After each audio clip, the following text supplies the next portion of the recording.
Un CV, moi je le lis en 30 secondes. Si tu as un LinkedIn bien rempli, Être transparent tout de suite sur ses prix casse une barrière. Et moi je m'en moque que tu passes à ce perdre. hyper dangereux, je pense, d'être que sur un canal. Il y a celui qui prend son sac à dos. Il y a plus d'utilisateurs de LinkedIn Ouais. à Maurice que d'utilisateurs d'Instagram.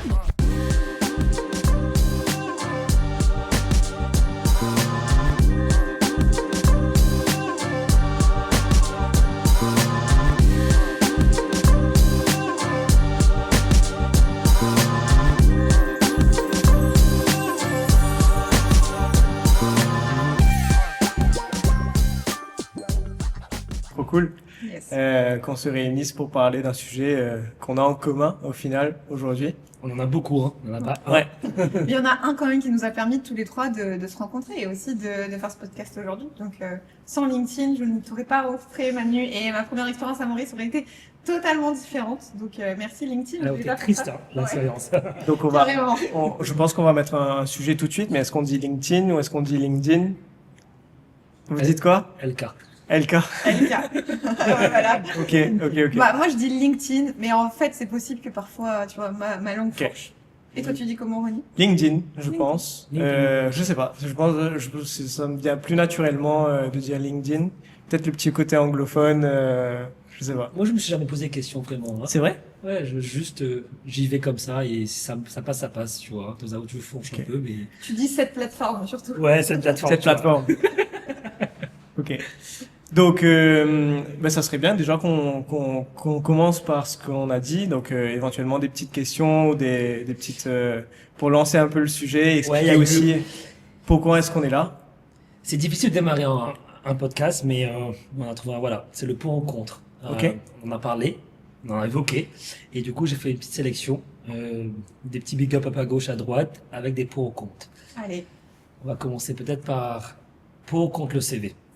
Ah, direct d'entrée, on met le D'entrée. pied dans le plat. Ok. Sans même se. Ok, allez, pas de souci. Donc pour ou contre le CV, C'est dur pour une ex-recruteuse qui forme des recruteurs de dire contre le CV, mais je pense aujourd'hui, honnêtement, si tu as un LinkedIn bien rempli, t'as plus besoin de CV. Au pire, t'extrais ta page LinkedIn et pour moi, c'est suffisant. Donc, je suis un peu entre les deux, mais pour le fait de mettre en avant des expériences et tout ça, mais pas forcément utile d'avoir un CV. Ok.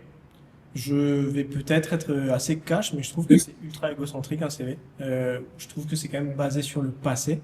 Au final, je donne un bout de papier en écrivant tout ce que j'ai réalisé et crois-moi sur parole que j'ai fait ça. C'est vrai, potentiellement. Mais je trouve qu'aujourd'hui, avec une plateforme où tu peux partager, montrer en continu ce que tu es en train de faire, tu vois, j'ai même essayé de le reproduire sur un CV en mettant, tu vois, j'ai l'impression que le CV c'est très basé sur voilà tes réalisations, mais j'ai même essayé, tu vois, sur mes CV précédents de dire sur quoi je me forme, qu'est-ce que j'ai envie de développer pour voir voilà s'il y a un recruteur qui mise sur moi, de se dire il est en train de se former à l'IA, à telle chose, etc. Donc finalement je suis pas totalement convaincu du CV, je l'ai utilisé, mais je pars du principe qu'aujourd'hui avec un LinkedIn bien fourni, entretenu, qui met en avant ce que tu fais quotidiennement, tes hauts et tes bas, parce que ton CV, je pense que tu mettrais pas forcément le down. Donc, contre le CV. moi je suis sur le marché mauricien, un marché où effectivement LinkedIn, cette plateforme est en train de monter en puissance. Je suis pour le CV. Et je suis pour le CV parce que le CV, c'est le moyen de raconter ton histoire. Je suis d'accord que c'est très centré sur soi, bien évidemment, c'est le but, mais ce que je partage à mes candidats, c'est de dire, parle de ton ambition, parle pas de toi, parle de ce que tu recherches, parle du futur sur ton CV, parle de ce que tu as envie, parle de tes ambitions, parle de la valeur que tu peux apporter à la boîte et de comment tu as participé. Donne des chiffres, présente tes chiffres, sois clair. Un CV, moi je le lis en 30 secondes, je le lis en diagonale. Ok. Et je dois comprendre rapidement ce que la personne veut, recherche. Effectivement, je vais survoler un CV et après, je vais m'appuyer dessus dans un entretien pour échanger, pour rebondir avec la personne. Ah, trop cool cette expérience. Raconte-moi un peu l'expérience. Qu'est-ce qui s'est passé? Comment tu as réussi à faire ces objectifs? Comment tu as réussi à atteindre ce but, tu vois? Donc, je suis pour. Ok. Et du coup, est-ce qu'il y a des choses qui ont changé sur le CV qu'il faut mettre en avant plutôt maintenant et qui est différent du CV classique que moi j'ai en tête? C'est pour ça que je t'ai dit contre. Mais si aujourd'hui, Peut-être que demain, bah, mine de rien, le recruteur va dire, bah, je veux un CV, je veux pas que ton LinkedIn. Est-ce qu'il y a des choses que je vais devoir faire différemment? Aujourd'hui, mon CV, c'est euh, mes expériences professionnelles, mes formations, un peu orienté sur mes passions. J'ai quand même essayé de beaucoup développer mes passions parce que je trouve que ça rajoute un petit truc en plus que je trouve cool. Mais qu'est-ce que je dois mettre en avant? Hmm, je pense que déjà, je te disais un peu plus tôt, c'est quoi mon ambition, où je veux partir, Ok. qu'est-ce que je recherche, Mm. euh, quelle est la valeur que je vais apporter à la boîte. Euh, c'est les résultats, ce qu'on a accompli. Plus difficile de le mettre en avant sur cette plateforme, sur LinkedIn. C'est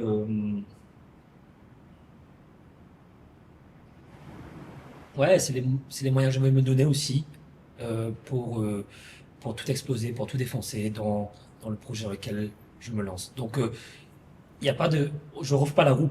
Oui. Je veux juste soit simple, soit honnête, soit authentique, soit toi-même, et tout ira bien. Et essaye d'être le plus euh, concis possible. On Ok. pourra peut-être mettre des exemples dans la bio. Moi, j'ai Oui. quelques exemples en tête, justement, de personnes qui ont réussi ce que tu disais, Manu, de mettre en avant le job idéal, tu vois, en mode dans leur CV, ils affichent l'entreprise idéale ou le poste idéal. Pour moi, c'est ça. Et du coup, tu vois, ça se distingue. Ok. On sait exactement, t'es pas uniquement dans un sens où tu vas chercher le candidat, mais aussi Oui. t'as l'autre sens en mode, ok, et cette personne, elle serait idéale. En tout cas, son idéal, c'est ce type de poste. Et ça, c'est assez cool. J'ai des exemples en tête, Ok. on pourra les partager. Vu Je- que Je vais passer au prochain. ouais, Pour juste contre. 2 secondes avant qu'on passe sur le prochain, parce que je me dis, on va peut-être pas revenir sur le sujet du CV.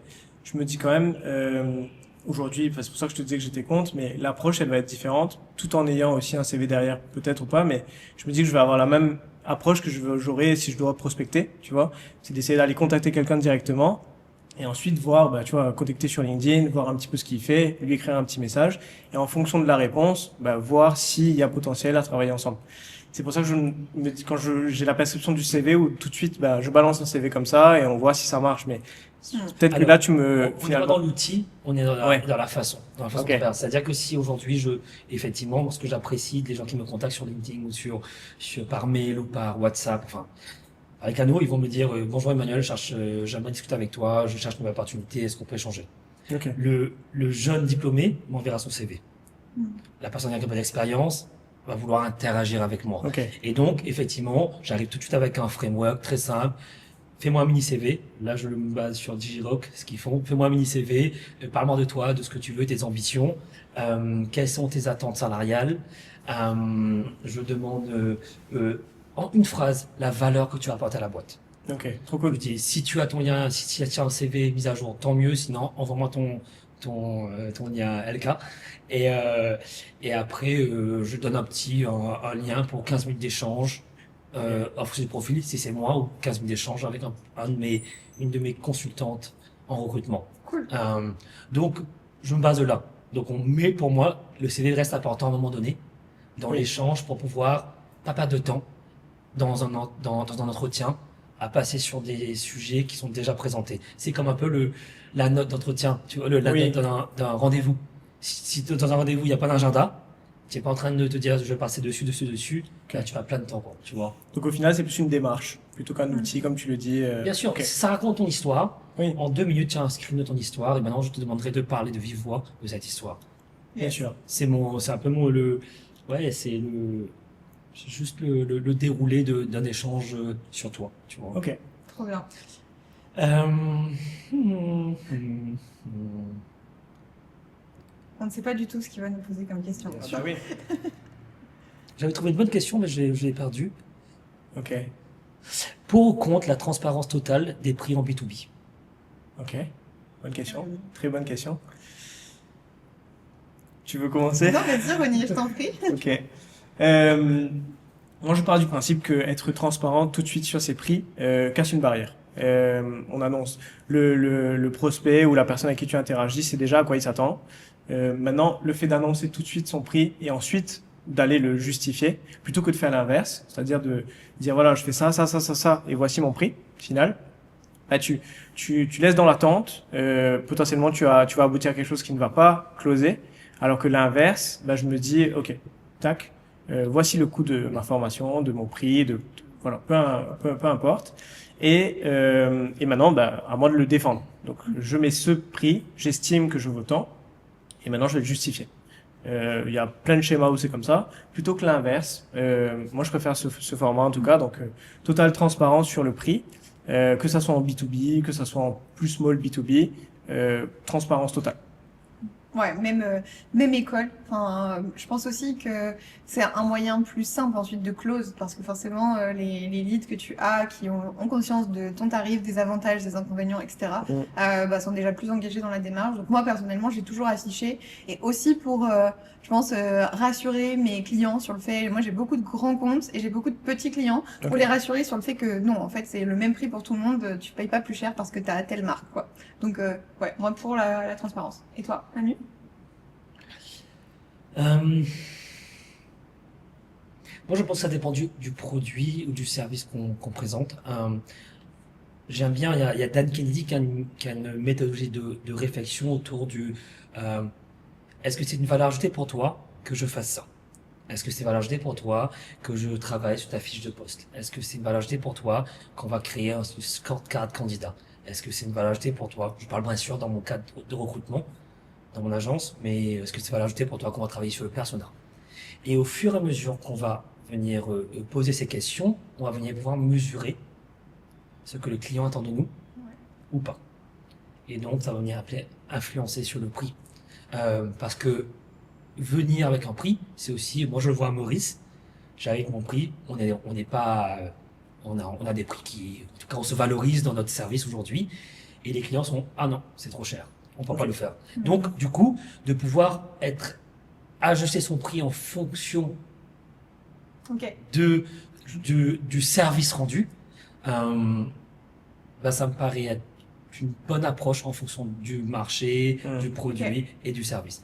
Et ça, je l'ai appris en Australie. J'étais jardinier, femme de ménage, une boîte de jardinage. Et je rencontre une dame. Et cette fameuse dame est une coach. Dawn Russell, elle est une coach en marketing communication.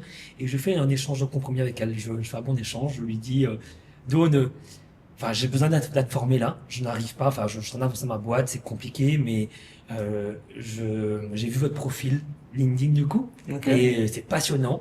Et je vous adore qu'on fasse un échange. Je travaille gratuitement pour vous. Je fais votre ménage et votre jardinage, et en échange, vous me formez. Et donc, elle m'a accordé des heures de formation, et c'est elle qui m'a introduit ça. Et en me disant, Emmanuel, je t'ai observé là. Tu es en train de passer l'aspirateur dans mon jardin. Et moi, je m'en moque que tu passes l'aspirateur dans mon jardin. Ou le passer, hein, l'aspirateur dans le jardin. Je me dis, moi, je m'en moque. Moi, je veux que tu passes un coup de balai rapide, tu tailles la haie, tu passes un coup de tondeuse, tu laisses les découpes de gazon sur la pelouse parce que ça permet de garder l'humidité dans les hautes chaleurs. J'ai pas envie que tu fasses tout ça. Et je suis pas prêt à payer pour ça. Donc, pose-toi la question avec tes clients. Est-ce que c'est une valeur ajoutée pour toi que tu passes un coup de râteau après avoir tondu? Est-ce que tu ramasses les découpes et que tu les emportes à la déchetterie après avoir ça? Et ça a changé le game. Je pense que ça fait un excellent lien avec LinkedIn, du coup, parce qu'une bonne connaissance de ton persona t'évitera justement des erreurs. Et aussi, je pense que dans ce que tu dis, par rapport, toi, aujourd'hui, à l'offre que tu proposes, c'est hyper sur mesure. Donc forcément, tu as besoin, tu vois, d'avoir cette granularité pour proposer la bonne offre. Mais pour ceux qui nous écoutent, qui ont une offre classique, un ou deux produits, c'est peut-être plus pertinent d'être transparent. Et il y a, je pense que Ronnie, tu l'as déjà lu, mais un super livre sur le sujet d'Alex Hormozy sur l'offre, comment construire son offre, et justement sur la valeur perçue. Et notamment, enfin, moi, c'était mon cas quand je suis passée de salarié à entrepreneur. T'es tellement habitué à valoriser ce que tu offres en fonction d'un taux horaire. Enfin, c'est le modèle du salariat. Et en fait, quand tu commences à te dire, OK, mais si je permets ça à mon client, OK, il économise tant à l'année. En fait, non. Ce que je leur propose, ça vaut tellement plus. Donc, je te rejoins vraiment sur la valeur perçue pour ton client. Donc, ce qu'il attend vraiment, bien le connaître et ce qu'il attend. Et du coup, quelle est vraiment la valeur perçue pour lui par rapport à, au pain point que tu arriveras à résoudre, quoi. Et très clairement, enfin moi j'ai une vision assez sales, tu vois, mais je me dis que ça me permet aussi de préqualifier. S'il y a une personne qui n'est pas prêt parce que ce prix est affiché, en fait, Je ne dis pas qu'il faut pas repêcher dans cette liste pour essayer d'aller voir si on peut faire du sur-mesure et justement réadapter. Mais par contre, ça permet déjà de faire un filtrage et de se dire, bon, bah, j'ai potentiellement des gens qui ne seront pas en capacité de payer ce prix et ça me permet de faire un filtre et de valoriser uniquement les personnes, bah, voilà, qui ont cliqué, qui sont sur cet ordre de tarif, tu vois. Ouais, et ça va vraiment dépendre du marché. Bah oui. C'est-à-dire que on a, à un moment donné, été extrêmement flexible sur nos prix, et puis on a été très dur et très ferme sur nos prix pour revaloriser notre service. Et à un moment donné, on s'est dit, ouh là là, le marché Moxa est tout petit, Bah oui. on peut pas se le permettre. Quand tu as un gros marché, tu peux aller chercher. C'est une question de quantité, hein. Ouais. Plus de portes que tu vas taper, à un moment donné, tu vas réussir à convaincre. Mais si le marché est tout petit, tu as vite fait le tour. Non, c'est Donc, clair. Je comprends ton approche. Il n'y a pas de souci. Enfin, franchement, très clean. et on a une dernière pour ou contre. Allez. Pour contre le recrutement 100% inbound. Ah, bah, je pense que Charlène va commencer. En vrai, je communique tout le temps sur le fait qu'il faut recruter sans chasser et ma communication, elle est 100% inbound. Mais parce que les recruteurs, les entreprises ont tellement de retard sur l'inbound que je suis obligée d'avoir une communication assez punchy là-dessus. Mais ma vision idéale, et c'est comme en sales, je pense que le meilleur des deux mondes, bah, c'est avoir un équilibre entre l'inbound et l'outbound. L'inbound, donc pour ceux qui ne savent pas, effectivement, c'est le fait de faire venir à soi en l'occurrence les candidats ou en marketing les clients, grâce notamment à des contenus. Et évidemment aussi, ces contenus-là t'aident en outbound. Genre, en recrutement, il y a tellement de nos élèves qui me disent, bah, tu vois, mes posts, ils me permettent d'aller approcher, des candidats en leur disant, hey, t'as vu mon dernier post, il pourrait t'intéresser, etc. Donc, les deux vont ensemble. Mais j'ai des clients qui sont vraiment excellents en création de contenu et qui n'ont qu'une stratégie de recrutement par inbound, 100%, Ouais. et ça fonctionne, même sur des profils dev, tu vois, IT. Donc, un 100% recrutement inbound, c'est totalement possible. C'est pas forcément ce que je préconise parce que, encore une fois, il y a le meilleur des deux mondes qui peut s'allier et aussi s'enrichir, mais c'est tout à fait possible. Moi, bah, tu vois, je suis totalement aligné avec tout ce que tu racontes. Et en vrai, sur la partie sales, c'est exactement ce qu'on fait. Aujourd'hui, moi, je suis, on va dire, un peu plus spécialiste de l'outbound, sauf que l'inbound vient compléter complètement ce que je fais, dans le sens où ça vient raccourcir mon cycle de vente. Le fait d'avoir déjà potentiellement quelqu'un que tu vas téléphoner, que tu vas envoyer un mail, ou que tu vas envoyer tout simplement un DM sur LinkedIn et qu'il aura potentiellement déjà vu un de tes posts, entendu parler de toi, de ton entreprise et qu'il a déjà un petit clin d'œil là-dessus, ça rajoute quelque chose et ça te permet déjà d'avoir de la proximité avec la personne. Donc, Ouais.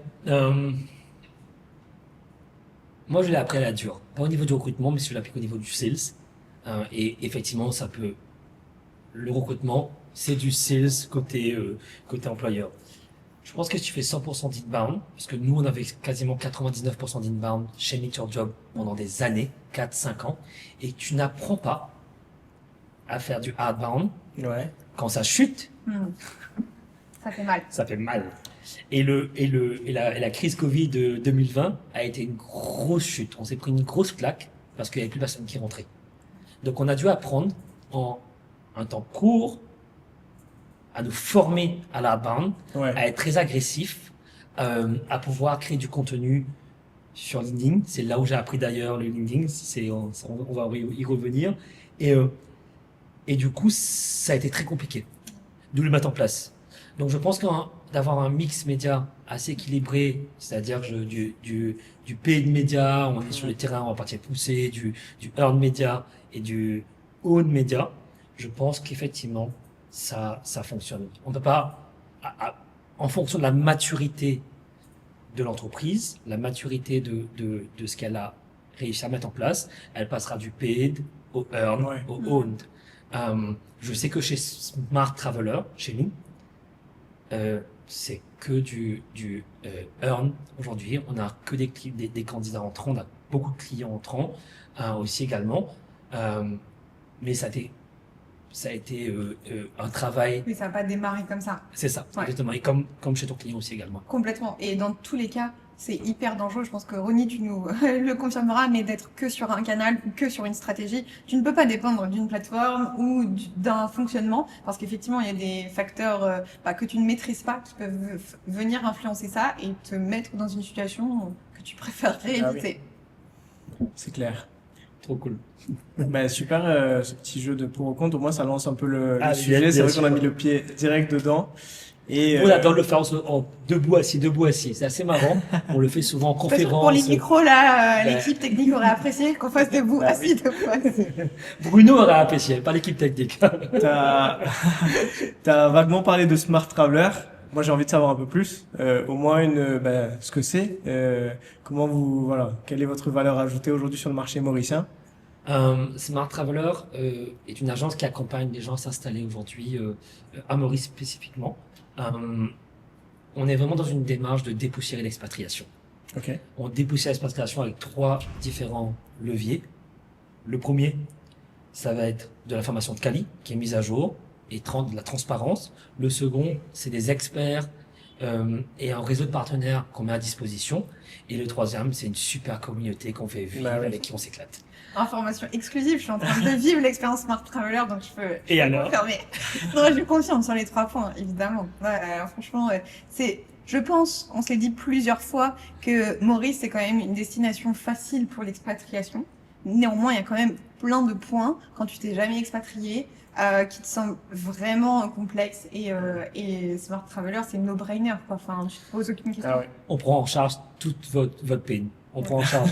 C'est nous qui relançons 100 fois les institutions, qui mettons en place ces choses. Et c'est vrai que ça T'enlèves les barrières mentales. les barrières, finalement. c'est ça. Non, Exactement. mais ne serait-ce que, tu vois, moi j'ai ma copine qui est dans l'univers du travel planner, travel planning, et ne serait-ce que pour venir en vacances, les gens, ils ont énormément de questions, ils ont énormément de peur, énormément de craintes, déjà dans le choix de la destination.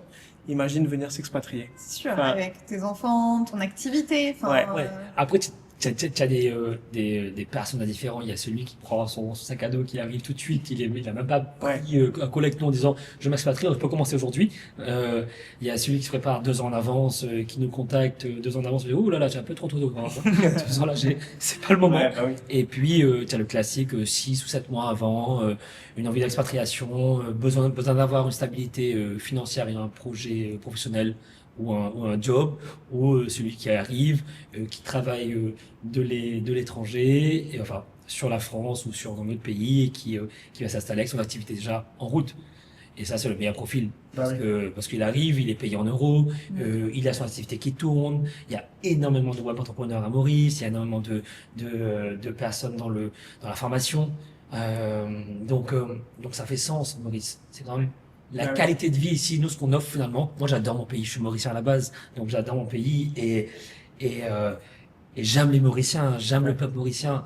Je suis rentré à Maurice en 2015, j'ai monté une agence qui faisait venir des étudiants parce que j'avais envie de montrer aux étudiants à quel point c'est cool Maurice quand il est étudiant. Ouais. Et puis maintenant, j'ai grandi avec mes étudiants, on est On est sur passé de cool à facile. Ouais. Maurice, Maurice, c'est Exactement. cool, Maurice c'est facile. et facile. Et aujourd'hui, c'est aussi la même démarche de vouloir faire découvrir Maurice, de vouloir introduire. Je pense que la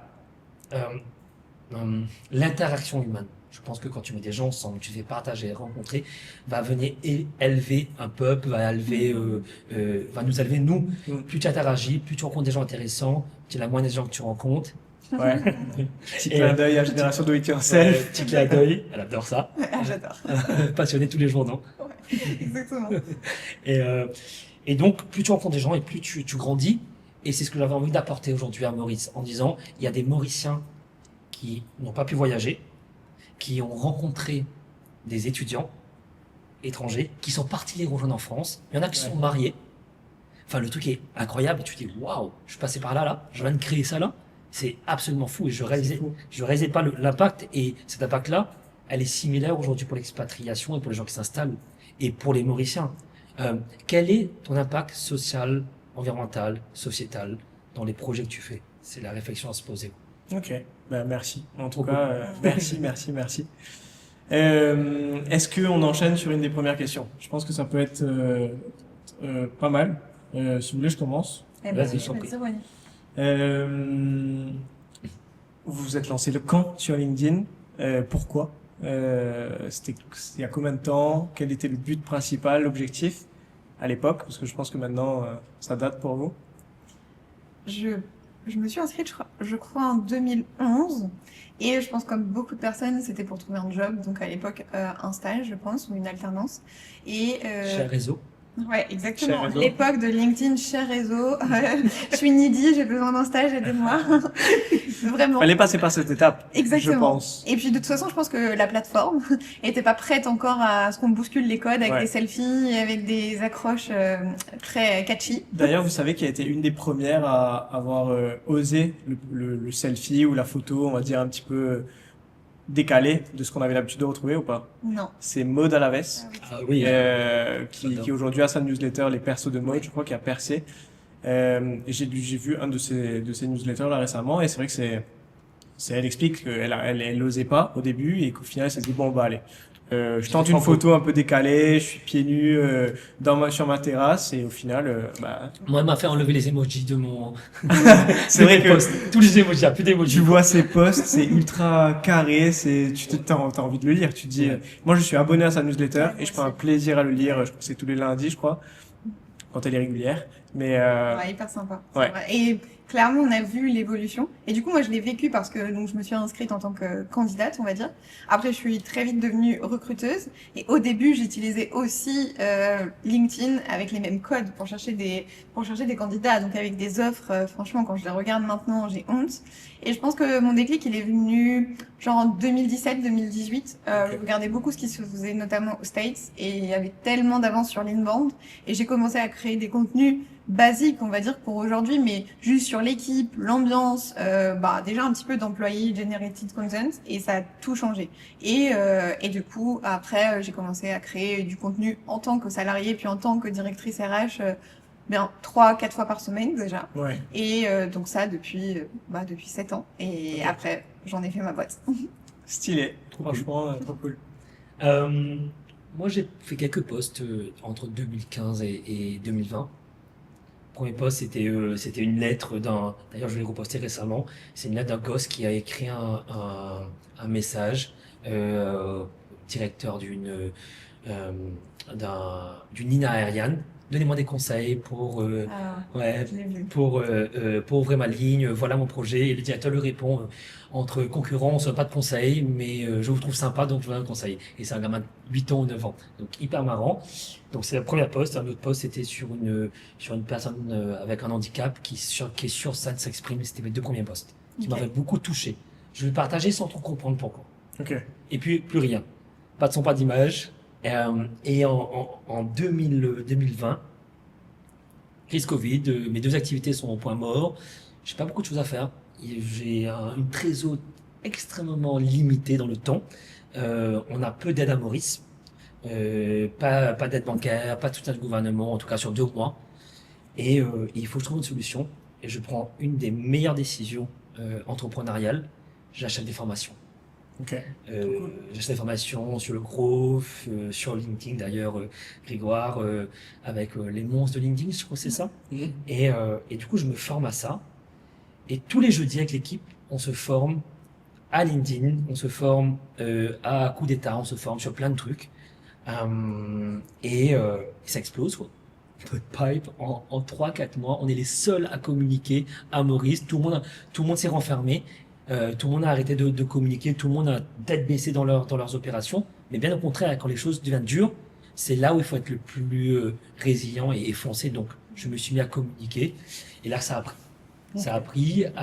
Et je veux dire, en 2 ans, c'était des up and down, manque de régularité, compliqué de parler. J'avais quelques soutiens de la communauté que Grégoire avait monté sur Slack, et super sympa, trop cool. Mais ça accrochait pas. Et c'est vraiment depuis 2 ans maintenant que je suis régulier. Pour une simple raison, c'est que j'ai pris vraiment l'image de Meet Your Job. Je n'étais pas l'image pendant longtemps. J'avais ma collègue qui avait ce rôle d'être l'image de la boîte. Et donc voilà. Donc j'ai pris l'image, et en prenant l'image, il fallait que je sois visible, on top of mind. Stylé. Et toi, du coup? Ah oui. Bah, déjà, je vais commencer par dire que je n'ai jamais été régulier sur LinkedIn. Je pense que je suis un très mauvais élève, et cela, ça m'empêche pas d'être ici et de parler de LinkedIn aujourd'hui, parce que il y a eu un moment où j'étais head of sales dans une boîte. C'était pas la boîte où je suis actuellement, mais celle de juste avant.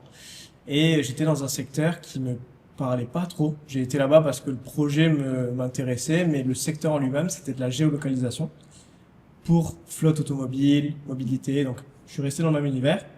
Mais j'avais du mal à comprendre c'était dans le SaaS. Il fallait créer un logiciel pour aider les gestionnaires de parc à suivre, à fliquer, on va dire, des collaborateurs, à optimiser les trajets aussi. Enfin, c'est des économies énormes de carburant, etc. Mais moi, j'avais du mal à me mettre dedans. Donc, je devais former une équipe avant, faire de la prospection. Et, ça prenait pas. Donc, call, emailing, LinkedIn un petit peu. Je touchais déjà un petit peu, mais c'était la période un peu avant, j'avais pas un profil optimisé, j'avais créé uniquement à titre perso pour rechercher des stages, etc. Et je me suis dit qu'il fallait même nous, on rende sexy ce secteur, qu'on commence à en parler. Donc j'ai essayé de rendre sexy le secteur de la géolocalisation, du fleet management, en publiant sur LinkedIn avec nos équipes. Donc déjà, fallait se former et pour se former, c'est là où je me suis rendu compte que je maîtrisais pas encore le secteur. C'est pour ça que j'avais du mal à en parler. Et on s'est formé en le publiant. Donc on a fait du building public avec toute l'équipe. Voilà, step 1, on comprend pas ça, on le publie, on apprend, on le publie. Et j'ai vraiment démarré comme ça, jusqu'à avoir le premier client. Premier client qui tombe, période très courte. Franchement, on s'est dit, waouh, pas eu besoin de call-caller. Call, on n'aime pas tout ça quand on est sales, même si moi, enfin voilà, je me dis ça fait partie des missions, il fallait le faire, etc. Et LinkedIn nous débloque une première situation. Donc là, on s'y met sérieusement, toute l'équipe se forme. On fait venir un intervenant qui nous forme un petit peu, assez basique, tu vois, revoir un profil, comment connecter avec les gens, un petit message à l'époque, c'était très important, la petite note que tu mettais quand tu envoyais un message, enfin des petits détails comme ça. Et puis finalement connecter avec nos concurrents, on s'est dit ok, comment est-ce qu'on peut aller voir aussi ce que regardent nos concurrents. Ça m'a permis de faire de la veille concurrentielle, d'aller avoir de l'information sur mes prospects. Et ça a décollé comme ça. Et au final, j'ai jamais arrêté, sans être régulier. Je l'ai toujours implémenté dans toutes les équipes aujourd'hui. Aujourd'hui, je l'utilise à titre perso. Et je suis rentré dans ce truc de personal branding. Je pars du principe que j'ai fait dans tout l'univers pro mes meilleures rencontres via ce réseau. Donc, génial, quoi. J'ai deux pour ou contre qui est venu. Pour ou contre le petit message quand tu ajoutes maintenant, quand tu connectes. Et pour ou contre pousser tes équipes à communiquer. Parce que tu disais, tu encourages les équipes ou tu pousses tes équipes à dire un mot, je ne sais plus lequel. Je me dis, est-ce que c'est allez-y les gars là, vous devez le faire, ou c'est c'est un super, vois, c'est une super plateforme. C'est deux sujets. Enfin, le premier, c'est juste d'un point de vue technique, je pense. Je pense que Charlène serait beaucoup plus à même de répondre que moi. Vas-y, après je répondrai, je pense, je préfère répondre après. Sur la petite note, honnêtement, ça peut faire la diff, mais je pense que le plus important, c'est bien de travailler ton titre. Parce que quand tu envoies une demande de connexion, ce qu'on voit de toi, c'est ta photo. Donc, possiblement, si tu reconnais la personne, tu peux accepter, mais surtout, on voit ton titre de profil. Et notamment, dans le cas des recruteurs, tout le monde laisse recruteur. Sauf que en tant que candidat, tu as 5 demandes d'entrée en relation de recruteur. Qu'est-ce qui fait que tu acceptes un tel ou un tel? Donc, je pense que si tu travailles bien ton titre, avec une phrase bien personnalisée pour ton personnage, justement, t'as pas forcément besoin d'en rajouter une note. Enfin, c'est pas obligatoire. Et pour le deuxième point, je vais laisser Ronnie répondre, évidemment, mais moi, 100% pour encourager, former, aider les équipes à prendre la parole, mais pas pour les forcer. Comme beaucoup de sujets, si ça ne vient pas d'une démarche volontaire, ça ne marche pas. Mais on pourra revenir là-dessus. Vas-y, Ronnie, je te laisse enrichir. Pour la note, je pars du principe que je vais répondre la partie sales, mais en gros, moi je mets pas de note. Je pars du principe que déjà qu'on arrive avec des messages parfois automatisés pour ma part, je trouve que ça rajoute un côté assez agressif. Je préfère qu'il accepte ma demande de connexion et qu'ensuite je lui envoie un petit message plus personnalisé, plutôt que ça soit il a accepté, il reçoit le pop-up de message. Je trouve que c'est un peu impersonnel et que c'est trop calculé. Et sur le deuxième point, les choses sont en train d'évoluer, mais je trouve que c'est trop important aujourd'hui d'encourager parce qu'au final, quelqu'un qui rejoint ta boîte, c'est pas uniquement, certes, c'est pour être sales, marketeur, peu importe, mais il grandit dans ta boîte. Et en fait, l'accompagner, tu vois, moi j'avais un recruteur qui m'avait marqué, mon DRH à l'époque, quand j'étais en alternance chez Decathlon à l'époque, je bossais, et en fait, en arrivant chez Decathlon, il m'a fait comprendre que s'il faut qu'il m'aide sur mon mémoire, il m'aiderait. Donc en gros, au-delà de l'aspect travail que je fais au quotidien, si j'ai besoin d'aide pour grandir sur des aspects, parce qu'il sait que je suis dans une phase où j'ai besoin de faire développer des choses, qu'il m'aiderait à le faire, tu vois. Parce que quand je suis au boulot, je suis pas uniquement que son sales qui va aller vendre, etc. Mais je suis en train de grandir au sein de sa boîte. Donc aujourd'hui, implémenter et dire voilà, aujourd'hui nous on peut vous accompagner sur votre personal branding, vous booster parce que c'est des choses qu'on maîtrise, qu'on a mis en place par d'autres personnes. C'est ultra important. Et au final, tu vas le rassurer, tu vas le pousser, tu vas rendre le truc un peu fun en disant on va t'aider à avoir une visibilité. Aujourd'hui, c'est important. On peut t'aider à le faire. Si ça peut bénéficier aussi à l'entreprise, c'est génial. Mais si c'est implémenté de cette manière-là, sans que ça soit forcé, en mode tu dois le faire, aujourd'hui, on ne peut pas forcer quelqu'un à publier sur son LinkedIn personnel. Bien sûr. Tu peux le faire, tu peux le faire de manière un peu indirecte, mais forcer à publier. Et aujourd'hui, il y a un truc qui va manquer si tu le forces, c'est que tu n'auras pas son authenticité. Tu n'auras pas son truc à lui, il va te raconter sa petite baignade du matin à Pérébert et qu'est-ce que ça lui a apporté pour démarrer une journée de rendez-vous où ça l'a apaisé complètement, tu vois. Ouais. Donc voilà. La petite routine agréable, quoi. Ok, passionnant. Non. Cool. Moi, pour le message, pas de message, généralement. À part si c'est un profil très high profil, où j'essaie de l'accrocher. J'adore d'aller au culot, de contacter des gars qui, je pense, vont jamais me répondre, mais qui finalement ont une relation, on a un petit échange, et même si ça va pas de l'avant, pour venir faire des conférences à Maurice, ou pour avoir des conseils business. Et quand je parle de high profile, c'est des gars assez chauds, et j'essaye, je tente, j'ai rien à perdre. Donc, sinon, pas de message. Pour l'autre, tu disais un truc sympa par rapport à ton petit titre. Je l'ai changé hier soir à 3h du matin. J'avais la seule hier soir. Pour le podcast. Pour le podcast, non. Honneur de Coco. Non, Podcast. Honneur Podcast. Coco. Ouais. Tu viens de Founder dévoiler le podcast. Là, Personne n'a entendu. génial. C'est bon, on me coupera au montage.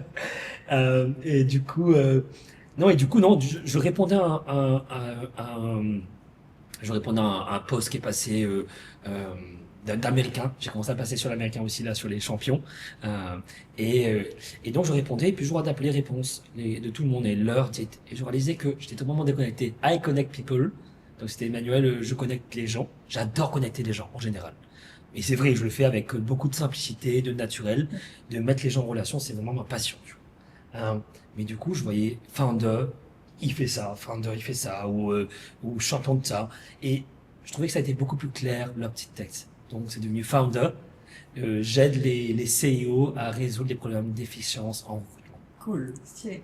Je l'avais pas vu, mais cool. Ouais, moi non plus, j'ai pas encore fait attention. Ouais. Donc, ok, j'ai En changé. gros, ça revient à dire qu'en gros, au final, note ou pas, soigner son profil Super important. est super important. C'est une des clés là. Je pense que toute personne qui fait de la formation LinkedIn va délivrer dans les premières lignes. Optimiser son profil, soigner son profil, que ça soit la photo, le cover. D'ailleurs, je sais pas si vous avez vu, maintenant on peut en mettre, Ouais. deux. Ouais. Mais j'ai un super truc dessus, et qui répond à ça, c'est quelles sont les grandes étapes pour vous de la construction de votre profil LinkedIn. Ok. Parce que tu me dis soigner son profil, je sais pas à quel moment il faut que tu commences à le soigner. Tu vois. Quelle est la priorité aujourd'hui? Ouais. Quelle est... Moi, je vais te donner un contre-exemple. Des fois, les gens, ils aiment pas du tout. Mais moi, je le dis quand même, je m'en fous. Si aujourd'hui, tu envoies un message DM à une fille sur Instagram, dans l'objectif de dater ou de rentrer en connexion, ton message, peu importe le message, il va tout de suite être sur Instagram, je parle. On est dans l'univers de la drague un petit peu. Il va tout de suite être. Je pense pas que le message va être la chose la plus importante que la fille va aller regarder en premier. En fait, elle va cliquer sur ton profil. Elle va aller voir potentiellement si c'est user 3, 4, 5, 6, 100 followers, 100 personnes, jamais la personne ne répond. Je dis pas que le profil est comme ça, mais le fait que ça soit un minimum soigné, avec des interactions, un social proof, avec des gens, voilà, tu travailles, tu as une activité, tu fais des choses de ta vie, je pense que ça va déjà donner une perception, un mindset de est-ce qu'elle répond ou pas. Après, bien sûr, le message, est-ce qu'il est merdique ou pas, ça, je laisse Charlène de répondre dessus, mais est-ce que, voilà, potentiellement, un salut ça va peut avoir une réponse avec un profil super soigné, avec potentiellement voilà quelque chose de certifié. Aujourd'hui, voilà, sur Insta, tu peux avoir ton truc certifié, mais je dis pas qu'il faut le faire, mais un profil extrêmement soigné, on a basculé sur une autre plateforme, mais peut être peut faire que tu réponds. Par contre, quelqu'un qui fait un super message, ultra travaillé, qui est fait pour potentiellement à ce que la personne elle réponde, mais que le profil il est pété, je pense que tu n'auras pas de réponse. Honnêtement, tu n'auras pas de réponse parce que ça rassure pas. En fait, ça rassure pas et on a peur. Donc il y a un doute. Ça va là-dessus. dépendre de l'objectif. Bien Ça va sûr. dépendre de l'objectif. Et je veux revenir un peu sur la question sur les 3 phases là. Ouais. Quelles est pour vous les phases? Parce que ça Ouais. répond à tout ça. Moi, j'ai ma petite idée. Mais quelles sont les 3 grandes phases pour vous d'une construction d'un profil? C'est tout à fait ce qu'a dit Ronnie avec son petit parallèle séduction. C'est connaissance de ton persona. Enfin, si t'as envie de séduire quelqu'un qui fait du surf, bah, tu vas mettre une photo de toi en train de faire du surf. C'est la même chose, en fait, sur LinkedIn. Donc vraiment, connaître ton persona, c'est l'étape 1. Sinon, tu vas commencer à publier. Mais tu vas peut-être publier et pas toucher la bonne cible. Et du coup, tu vas te dire, ah, bah, j'arrive pas à attirer de candidats ou je trouve pas de clients. Et du coup, tu vas arrêter. Donc, bien connaître ton persona, ça te permet, de publier bon contenu et de faire ton profil de manière adaptée à ce persona. Hyper important. Tu vois, le titre, on le disait, typiquement, toi, tu as 2 cibles sur LinkedIn, tu as les dirigeants et les candidats. Tu as essayé dans ton titre de toucher les 2 cibles. Si tu disais juste, je vous trouve les meilleures opportunités, bah, du coup, tu parles que aux candidats, mais tu parles pas à ton autre cible. Donc, savoir à qui tu parles, c'est pour moi la première étape. Construire ton profil en fonction, deuxième étape. On a déjà donné quelques conseils, je pense qu'on y reviendra, mais effectivement, une photo soignée, en plus on est sur un réseau quand même professionnel, donc il faut que ça soit une photo avec laquelle tu es à l'aise, que ton boss ou tes collègues tombent sur cette photo, mais en même temps, une photo sympathique, quoi, parce que... Souriante. Ouais, fini le temps des Smile. photos boring Ouais. sur LinkedIn, quoi. Non, c'est clair. Titre de profil, voire bannière, effectivement, et tu peux aller un peu plus loin quand même pour mettre en avant des choses dans ton profil. Et 3, après, tu crées du contenu. Mais en gros, si tu crées un super contenu, mais qui n'était pas adapté à ta cible, ou quand on arrive sur ton profil LinkedIn, il est éclaté, t'avais pas de photo, on s'est pas quitté, on aura vu ton post, mais on s'abonne pas à ton profil. Du coup, ça sert à rien. Et honnêtement, j'adore ce que tu dis, parce que moi, en plus, je l'appelle ce prospect idéal, je l'appelle le hardcore fan. Je l'appelle comme ça, j'aime trop l'appeler comme ça. Mais il y a un truc aussi que, pour rebondir sur ce que tu avais dit tout à l'heure par rapport au CV, en fait, il y a plein de choses qu'on pourrait mettre en ordre et se dire, bah voilà, peut-être les recommandations, ton expérience, il y a plein de choses qu'on pourrait mettre en avant. Mais je pars du principe que quand on clique sur le profil, en fait, il y a le scan qui se fait sur le haut du profil. Ouais. En quelques secondes, en fait, il faut que tu donnes envie à la personne d'aller plus bas et de scroller plus bas, en fait. Donc, même s'il y a des choses qui peuvent être prioritaires, je pense que miser de manière très qualitative sur le haut, moi, je suis d'avis à avoir quelqu'un qui fait une photo correcte, un cover qui renvoie vraiment quelle est ta vision, ta promesse, quelque chose comme ça. Et ensuite, bah, ta tagline qui va tout de suite être un message sur ce que tu vas apporter et moi, comme on a dit tout à l'heure, hein, même pour les mails, pour quoi que ce soit, il faut que la personne, quand elle clique, elle sait avec quoi elle repart. Takeaway? Takeaway. Takeaway. Takeaway. Ouais. Team takeaway. Cool. Ouais. Très cool. Ouais. Moi, je suis pour, je sais pas. Je suis d'accord avec vous, bien évidemment, mais la première chose que je vais voir quand je passe sur un profil LinkedIn, c'est est-ce qu'il publie ou pas. Ok. Donc, je vais voir s'il a de l'activité. Je passe dessus, est-ce qu'il a de l'activité? Pas d'activité? Je me dis, ok, c'est pas un aventurier, il est pas en train de s'exprimer, enfin, je sais pas ce que je me dis, mais en tout cas, Ouais. Ça peut se comprendre dans l'univers du recrutement. En tout cas, par rapport aux bien candidats. évidemment. Ok. Et surtout pour des postes en market.com, pour Ouais, des postes de normal. recruteurs, c'est évident. Après, tu as besoin d'une base. Je crois que tu construis un premier profil avec une première base sans mettre de l'effort sur ta charte graphique, sans mettre de l'effort. C'est une première base clean. Une photo sympa, mais c'est pas besoin d'une photo professionnelle. Tu as une bannière, mais moi j'ai pris une bannière d'un truc gradué de UX qui était juste un truc orange à un moment, et j'avais laissé pendant longtemps sans forcément de petit accrocheur, parce que je sais pas faire. Et assez organiquement, j'ai commencé à construire comme ça, tu vois. Ok. Ça, c'était ma première étape, c'est juste, tu as la base, tu as le minimum, tu as ton expérience. Deuxième étape, tu commences à poster. Tu postes un peu sur n'importe quoi. Est-ce que tu connais ta cible? Moi, je ne connaissais pas ma cible. Ma cible, je la connais depuis une semaine, quoi. Ça fait 2 semaines que je la connais.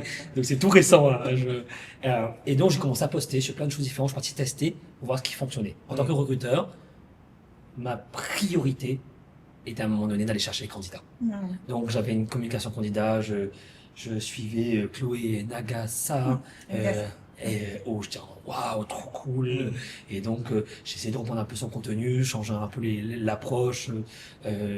Et donc, je me suis orienté sur les candidats. Et puis puis un peu perdu, je comprends que je dois parler de moi, des douleurs de ma cible, et puis troisième ligne, c'est quoi? C'est parler des solutions, des témoignages dans ma ligne éditoriale. J'ai dû le faire, ça m'a pris 2 ans pour commencer à y arriver. Ok. Donc de 2022 à maintenant, je cherchais ça. Donc sans pression. Je n'ai toujours pas de ligne graphique. Je la fais Ouais. moi, je suis pas graphic designer, je déteste ça. et je vais tester, je commence à comprendre en disant, ok, c'est qui ouvre ton poste, c'est qui regarde qui tu es, c'est Ok. et c'est pour ça que j'ai changé hier soir. Ouais, Mieux vaut ok. tard que jamais. Et C'est ça. sans doute que ça évoluera aussi. Ton profil, et c'est ce que tu disais tout à l'heure, Ronnie, par rapport au CV, l'avantage du profil, c'est qu'il n'est pas statique. Bah Et oui. donc, il faut le faire évoluer, et c'est normal que ça bouge. Et même, tout à l'heure, tu le disais, d'ailleurs, excellent conseil, Manu, tu disais, mon premier poste, c'était la lettre, là, du petit garçon, et tu l'as recyclé. Et ça, excellent conseil, vraiment, vous le faites pas assez, je suis sûre, ceux qui vous écoutez, recyclez vos contenus. À fond. Et c'est drôle parce que tu te rends compte que un même poste, bon, si tu le recycles de la même manière, il peut faire la même perte, voire beaucoup plus, un an après. Mais souvent, ta plume, elle a un petit peu évolué, tu vois. Bah oui. Et moi, j'ai des posts qui ont fait genre 1 million de vues. Je me dis, ok, tu touches à rien, Charlène, tu prends la même photo, la même accroche, mais en fait, ta plume, elle évolue dans le temps, ta cible aussi, donc je peux pas m'empêcher Bah oui, de oui. modifier des De petites choses. remodifier, de revoir comment tu écrivais à l'époque. Exactement. Mais ouais, vraiment. Et du coup, là, on a donné plein de premiers conseils sur le profil, le recyclage aussi, excellent conseil. Est-ce que vous avez d'autres conseils LinkedIn à donner à ceux qui nous écoutent et qui sont pas forcément à l'aise sur LinkedIn? Moi, tu y vas, tu vois, tu y vas, et c'est très dur. C'est très dur de commencer à écrire, mais je suis capable de faire un post en 2 minutes maintenant. Avant que ça me prenait 3 heures. Ouais. Je retapais, je refaisais, je réécrivais, j'étais pas sûr, je me grattais l'oreille un peu, tu vois. Je sais ce que c'est. Heureusement qu'on a la vidéo pour qu'on puisse voir ce petit Ouais, geste qui était tu vois, magnifique. c'est- Donc, C'est impossible, tu vois. Et ma copine, Anaïs me dit, mais tu as un problème, quoi, tu vois. Tu as un vrai problème, toi, tu vois. Tu passes 3 heures là, à bloquer devant ton truc, juste publie. Mais je fais la même chose avec mes mails, je fais la même chose avec tout ça. Maintenant, je suis un peu plus direct. Donc c'est juste, il faut y aller. Et plus tu écris, plus tu t'améliores dans ce que tu fais. c'est décomplexer l'exercice de l'écriture. L'exercice d'écriture, Ouais. tu vois. Et il y a un truc que je trouve passionnant. En fait, ça répond à ta question, hein, mais il y a un truc que je trouve passionnant. C'est que quand tu commences à mettre, tu vois, à te prendre au jeu Ouais. de LinkedIn, tu commences à devenir curieux de la vie. Tu commences Ah oui. à observer différemment. Tu commences à analyser les choses qui se passent dans ton quotidien. Chaque chose, tu trouves une accroche, tu trouves tu vois. C'est vraiment, je vois c'est comme dans un jeu de science-fiction là où je pose des trucs, les idées sont là. Et effectivement, ben, aujourd'hui, le fait d'écrire, le fait d'être toujours à l'écoute de sujets ou d'être toujours attentif au sujet, je deviens plus curieux. Plus curieux. J'écoute, j'observe, j'analyse, ce que je faisais beaucoup moins. J'ai toujours été curieux, mais le curieux un peu fou. Là, je suis le curieux avec de l'analyse. Ouais. Et donc, Moi, depuis que je publie sur LinkedIn, ça m'a fait aimer écrire, chose que je faisais jamais. En fait, je voyageais pas mal, des choses comme ça, et j'avais toujours un petit carnet de notes, et je le faisais jamais. En fait, j'avais l'idéal du gars voyageur qui avait un petit C'est son carnet de notes. journalisme, là, le Le matin carnet sur des la plantes, plage. Ouais, mais en fait, quand je revenais, il était blanc, j'ai écrit 2-3 trucs, ou alors j'ai écrit un numéro de téléphone ou un truc comme ça, mais je l'ai pas utilisé pour écrire. Mais j'avais l'idéal d'un mec qui voyageait et qui racontait ses histoires. Et je l'ai jamais fait. Et par contre, sur LinkedIn, j'ai commencé à publier. Alors, il y a 2 écoles. Il y a eu le côté où tu commences à publier, finalement, autour de toi, t'as pas forcément des potes qui publient et tout le monde te dit, bon, ben, allez, ça fait l'influenceur. Ça arrive. D'ailleurs, ça peut être un autre sujet. Je veux bien vos avis dessus. Mais, à force de se dire, ok, moi j'ai un intérêt à ce truc-là, je pense que ça peut m'apporter des choses, bien je continue. C'est dur au début de se dire, allez, on se lance, on publie. Surtout que je vous dis, je suis très mauvais élève, mais au début, j'avais des potes qui me réécrivaient, ils me disaient, mais j'ai des fautes d'orthographe, corrige ça. Et au début, à côté, on me disait, non, mais faut pas modifier ton post, parce que sinon ça baisse ton reach. J'étais là en mode, putain, je fais quoi C'était fou. Et maintenant, bah, moi, je le kill, moi. Moi, je le kill, je recommence. tu fais pas si tu recommences. Ouais. Et c'est arrivé plein de fois. Sauf qu'en gros, je me suis dit, test and learn. Et en fait, je m'en fous. Je te suis là-dessus. On publie et on voit. J'ai eu énormément de gens qui m'ont dit, qui au début ne comprenaient pas, pourquoi est-ce que d'un coup tu te mets à publier, surtout sur mon univers. où comme je vous ai dit, j'étais sur une phase où j'essayais moi-même de comprendre, donc je le publiais ce que j'essayais de comprendre. Donc des fois, c'est de la merde. Et sauf que quand tu rentres là-dedans, tu te dis allez, je me lance, je m'en fous du regard des autres, je sais pourquoi je le fais, et en fait, et tu y prends goût. Moi aujourd'hui, j'adore le fait de se dire ok, j'ai mes notes. Enfin, il y a énormément de posts. Je pense que j'ai jusqu'en 2035, jusqu'à la décarbonation de la Total. totale de la planète. Mais je les publierai peut-être jamais.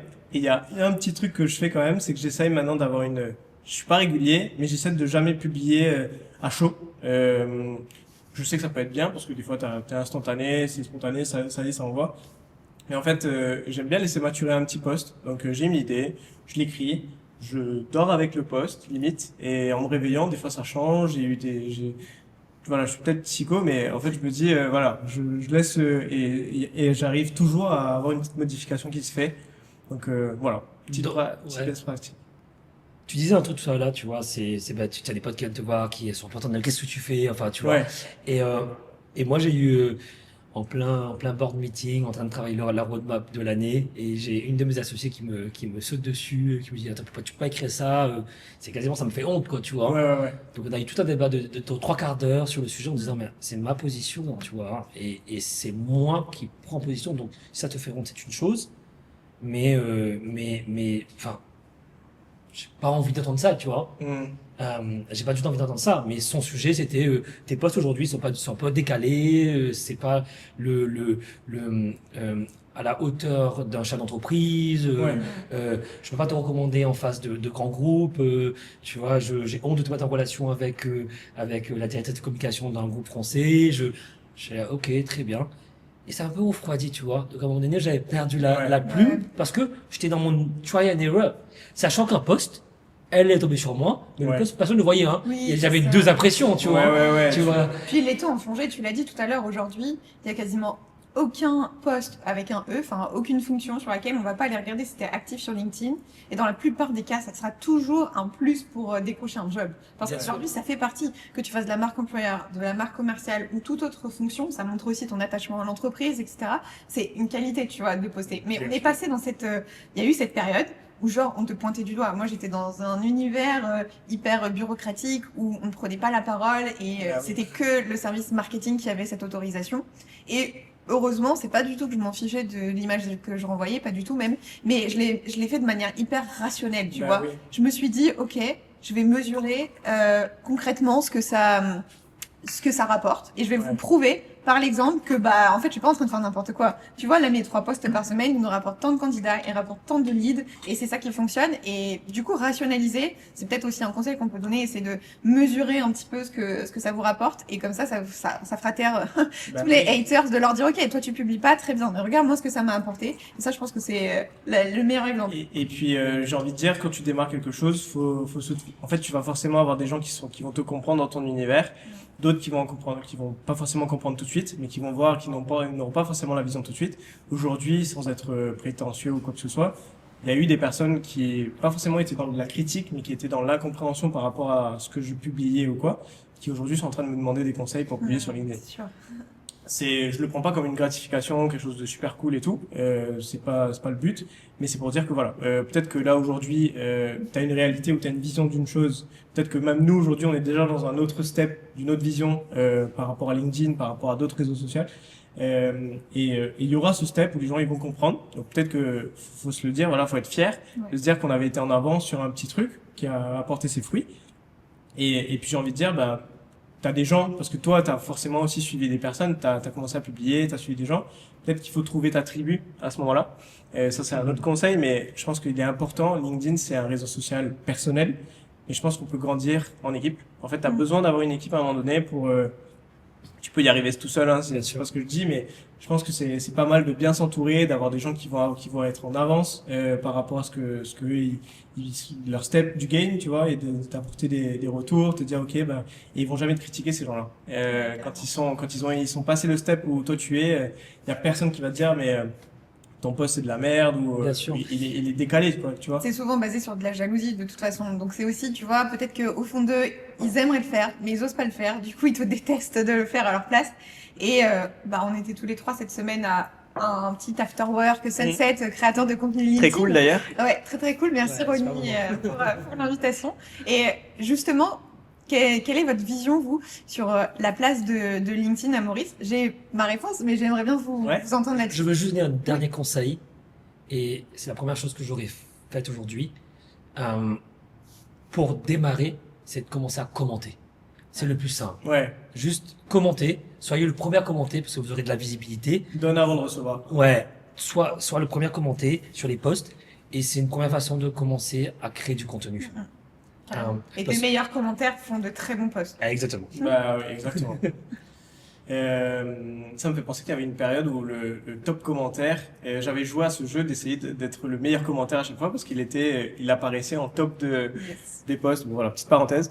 Mais pour répondre à ta question, sachant que je suis amoureux de mon pays, moi je suis mauricien, j'habite aujourd'hui en France, à Paris, et j'ai une autre vision des choses, mais je trouve qu'en gros, il y a énormément de choses à faire. LinkedIn, c'est une mine d'or. Moi, elle m'a débloqué des situations énormes. Elle m'a fait faire des rencontres incroyables. Aujourd'hui, je ne jure que par LinkedIn. Je pense qu'il y aura autre chose, mais ça fait partie de mon quotidien. C'est un outil dont je peux pas me passer. Je fais du sales, donc je fais de l'automatisation, je fais plein de choses. J'ai eu le malheur d'être à un moment donné j'ai reçu une lettre de LinkedIn qui me disait mon compte allait être suspendu pendant tant de temps parce que j'avais lancé trop d'automatisation. Ça m'a fait Ouais. un espèce de boom en mode waouh, attention, genre calme-toi et tout. Donc c'est que c'est devenu un outil ultra important. Aujourd'hui, je pourrais perdre tous mes autres réseaux. Le plus important pour moi, c'est de conserver Tu LinkedIn. sens dépendant? Pardon? Est-ce que tu es dépendant? Alors, dépendant, je dirais Addict. pas, parce que non, parce que je pense que ce que j'ai construit là, tu sais, je pourrais le reproduire, mais j'ai quand même, tu vois, aujourd'hui, moi, je suis en France, je veux suivre ce qui se passe à Maurice. Je suis à la fois ce qui se passe en Europe, de garder, tu vois, ce lien avec Maurice, c'est super important. Et de savoir, ben, tu vois, les projets qui se montent, les gens, qu'est-ce qu'ils en parlent, tu vois, les différents posts que en fait, tu m'apportes énormément de choses quand je vais scroller le matin, soit quand je suis aux toilettes ou quand je suis dans le métro, peu importe. Vous êtes en avance, en plus Maurice est en avance, donc je vois des posts que toi tu vas publier pour être dans les horaires mauriciennes, mais moi je le vois un peu plus tard, je vois déjà les interactions, et en fait c'est ultra important pour moi de garder ce lien. Maintenant, comment je positionne Maurice par rapport à LinkedIn? Je pense qu'il y a énormément de choses à faire parce que je pense que les Mauriciens en général voient LinkedIn encore comme le réseau social où tu partages un petit peu tes évolutions de poste, ta recherche, etc. Peut-être que je me trompe. D'un point de vue sales, je pense que c'est quand même avancé. Je pense que les gens savent aujourd'hui qu'il y a un potentiel avec Sales Navigator, avec plein d'outils, etc. Mais il y a ce petit pli ok, on bascule sur de la création de contenu pro pour valoriser mon expertise. Je pense qu'il y a énormément de choses encore à développer et je pense que c'est le but aussi de ce podcast, de montrer que c'est simple, que tu peux rencontrer du monde, que tu peux débloquer énormément de choses avec ce réseau. Carrément. T'as autre chose à rajouter, Jean-Manu? Je pense qu'on est une petite communauté de créateurs à Maurice. Toute petite.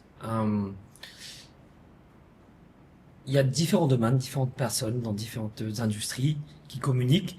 Et effectivement, on est en train de rentrer en puissance. Les recruteurs à Maurice ne l'utilisent pas assez. Tu disais, c'est posté, je cherche un job, enfin, je cherche un profil X pour tel poste. Mais il n'y a pas de création de valeur dedans, dans les posts qui sont partagés aujourd'hui.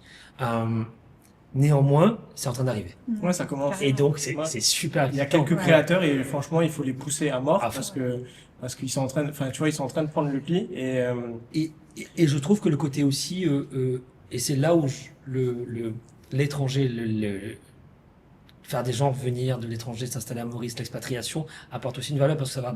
Il y a l'apéro LinkedIn, c'est aussi animé par des étrangers qui Bah mettent ça oui, en oui, bien place. Tu as une espèce d'émulsion qui est en train de se créer autour de tout ça. Parce qu'il y a des personnes qui ont démocratisé la plateforme, qui sont beaucoup plus à l'aise avec la plateforme, qui l'expriment ici. Donc, c'est en train d'arriver en puissance, mais on n'y est pas encore. Il y a une vraie, pardon, excuse-moi. Non, t'inquiète, vas-y. Il y a une vraie formation à donner. Il y a une vraie transmission à Éducation. faire, éducation à faire. Très bien. Le mot éducation est bien plus, bien mieux. Donc, il y a une vraie, éducation à faire pour aider les gens à prendre les rênes de cette plateforme-là et enfin se montrer et enfin construire leur personal branding. Ok. Ce qui est chouette, en tout cas, moi, ma vision d'externe, en ayant passé que quelques mois à Maurice, déjà, j'étais hyper surprise parce qu'à chaque fois que je vais dans un nouveau pays, je regarde qui j'ai dans mon réseau, c'est comme ça que j'ai trouvé Manu, qui j'ai dans mon réseau pour les rencontrer, etc. et enfin passer du virtuel au réel. Et là, genre, j'avais 150, tu vois, relations. Il y avait énormément de recruteurs d'ailleurs. Et effectivement, moyennement actifs, mais du coup, je suis allée regarder la part de créateurs, enfin, en tout cas de personnes qui ont un compte à LinkedIn à Maurice, vs la population active. Et c'est quand même 70% de la population active qui a un compte, pas forcément actif au quotidien, mais en tout cas, qui ont un compte. Je crois on a vu les stats ce matin, c'était 565 000 Ouais, c'est ça. actifs Devant Insta. devant Insta. Il y a plus d'utilisateurs de LinkedIn Ouais. à Maurice que d'utilisateurs d'Instagram, donc Ok. assez ouf. Ouais. Vu surtout la beauté de Maurice, mais on la retrouve sur LinkedIn. Et ce qui est intéressant, comme tu le disais, Manu, c'est que malgré tout, dans les créateurs, ça reste encore timide. Et moi, ma première élève à Maurice, très vite, elle est devenue top 3 à Maurice, parce qu'en fait, il n'y a pas beaucoup de concurrence. Donc, à la fois, le fait qu'il y ait quand même une première adoption de LinkedIn par les utilisateurs, comme tu le disais, une ouverture sur d'autres populations ou d'autres métiers qui sont plus avancés et en même temps quelques créateurs qui se lancent, je pense que c'est le timing idéal. C'est le timing parfait. Ouais. C'est le timing parfait. Il y a énormément de choses à montrer. Il y a un océan bleu. Ouais. Ici, Un beau lagon, là. Bah oui, On est oui, carrément un beau lagon. au step de lagon. Il y a océan rouge, océan bleu, lagon. Tout ce que tu veux. il y a un directeur de communication à qui je parlais d'un groupe à Maurice qui me disait qu'il y avait un taux d'engagement de 17% sur LinkedIn. Ok. Je crois que c'était 0,9 sur Insta et 5 à 6 sur Facebook. 17%. Messenger, ouais. C'est énorme. C'est énorme. Ouais. C'est énorme. Et la qualité des contenus, forcément, est meilleure sur LinkedIn, bien évidemment. Donc 17%, C'est une communauté énorme. qui est plus bienveillante. Tu auras Mm. beaucoup moins de critiques. Il y aura forcément des gens qui vont venir interagir, etc., qui vont apporter leur avis, tant mieux. Mais il y aura beaucoup moins de vulgarité. Enfin, ça reste pro. Les gens, ils sont là, ils se sont inscrits avec un profil pro. Il n'y a pas grand monde qui va faire un faux profil pour aller te tacler. Et de toute façon, l'algorithme va faire son tri, quoi. Donc, Ouais. à partir de là, il va tout de suite sortir Bien sur un sujet intéressant. Je pense qu'on voulait y venir depuis un moment, mais algorithme, boum, voilà. Technique. Algorithme ou pas algorithme. Qu'est-ce qu'on en pense? Je pense que dans tous les cas, bon, voilà, ça fait partie du game. Il y a un sujet par rapport à l'algorithme. Est-ce que vous aujourd'hui vous le suivez? Vous êtes Ma vision, moi, elle est simple, tu vois. Souvent, on crache sur l'algorithme. Pour moi, c'est pas un petit être maléfique caché dans une cave en train de se dire est-ce que je vais pousser ou je vais ban le post de Ronnie. Non. Pour moi, l'algorithme, c'est juste le reflet des utilisateurs, de ce qu'ils aiment consommer. Et tu vois, quand on se dit ah ben non, mais l'algo, il adore les selfies. Non. C'est pas l'algo qui adore les selfies, c'est nous qui avons un regard attiré par les yeux de personnes sur des photos. Ouais. Et du coup, pour moi, l'algo, il retranscrit les comportements des utilisateurs. Donc, en fait, s'en foutre de l'algorithme, c'est s'en foutre des utilisateurs. Et tu peux pas faire de bons posts et t'intéresser à ton persona si tu t'en fiches de ça. Donc moi forcément que j'y fais un petit peu attention. Après je me dénaturerai jamais, tu vois, mon contenu pour l'algo. Et je pense encore une fois que ton persona aura toujours le dessus. Et un exemple que j'aime bien donner en RH, c'est qu'effectivement on dit non mais l'algo il aime les posts courts, etc. Tout dépend de ton persona. T'as plein de comptes, genre de juristes de droit du travail, notamment en RH. Elles te font des infos. Alors je dis elles parce que je pense à des créatrices. Elles ont des infographies hyper complètes, des posts qui sont méga longs. Je pense qu'elles sont au max de la capacité de caractère. Pourtant ça marche parce que tu feras jamais confiance au post d'un juriste où genre c'est écrit en 3 lignes. Non, t'as besoin de détails, t'as besoin des articles, d'exemples, etc. Donc tout dépend de ton persona. Et pour moi, le persona sera toujours devant l'algorithme parce que c'est juste la traduction, tu vois, des utilisateurs. Moi, c'est juste le fonctionnement. Je suis pas pour ou contre. C'est le fonctionnement, c'est comme ça. Il y a des questions que je peux me poser, il y a des questions que je peux pas me poser. Je me pose pas de questions. Je me faire avancer, me dire j'écris, je comprends comment il fonctionne, je comprends qu'il y a des différents niveaux, qu'il y a un rayonnement en fonction des niveaux. Je sais pas si c'est toujours la même chose ailleurs, mais et je me dis ok, c'est comme ça, on y va. J'irai pas dans le clash. Je suis pas là pour faire sensation. Oui, j'ai envie de créer de l'attention. Forcément, tiens un côté un ego en mode 2 likes, c'est quoi ça, tu vois. Ouais, supprime ou pas?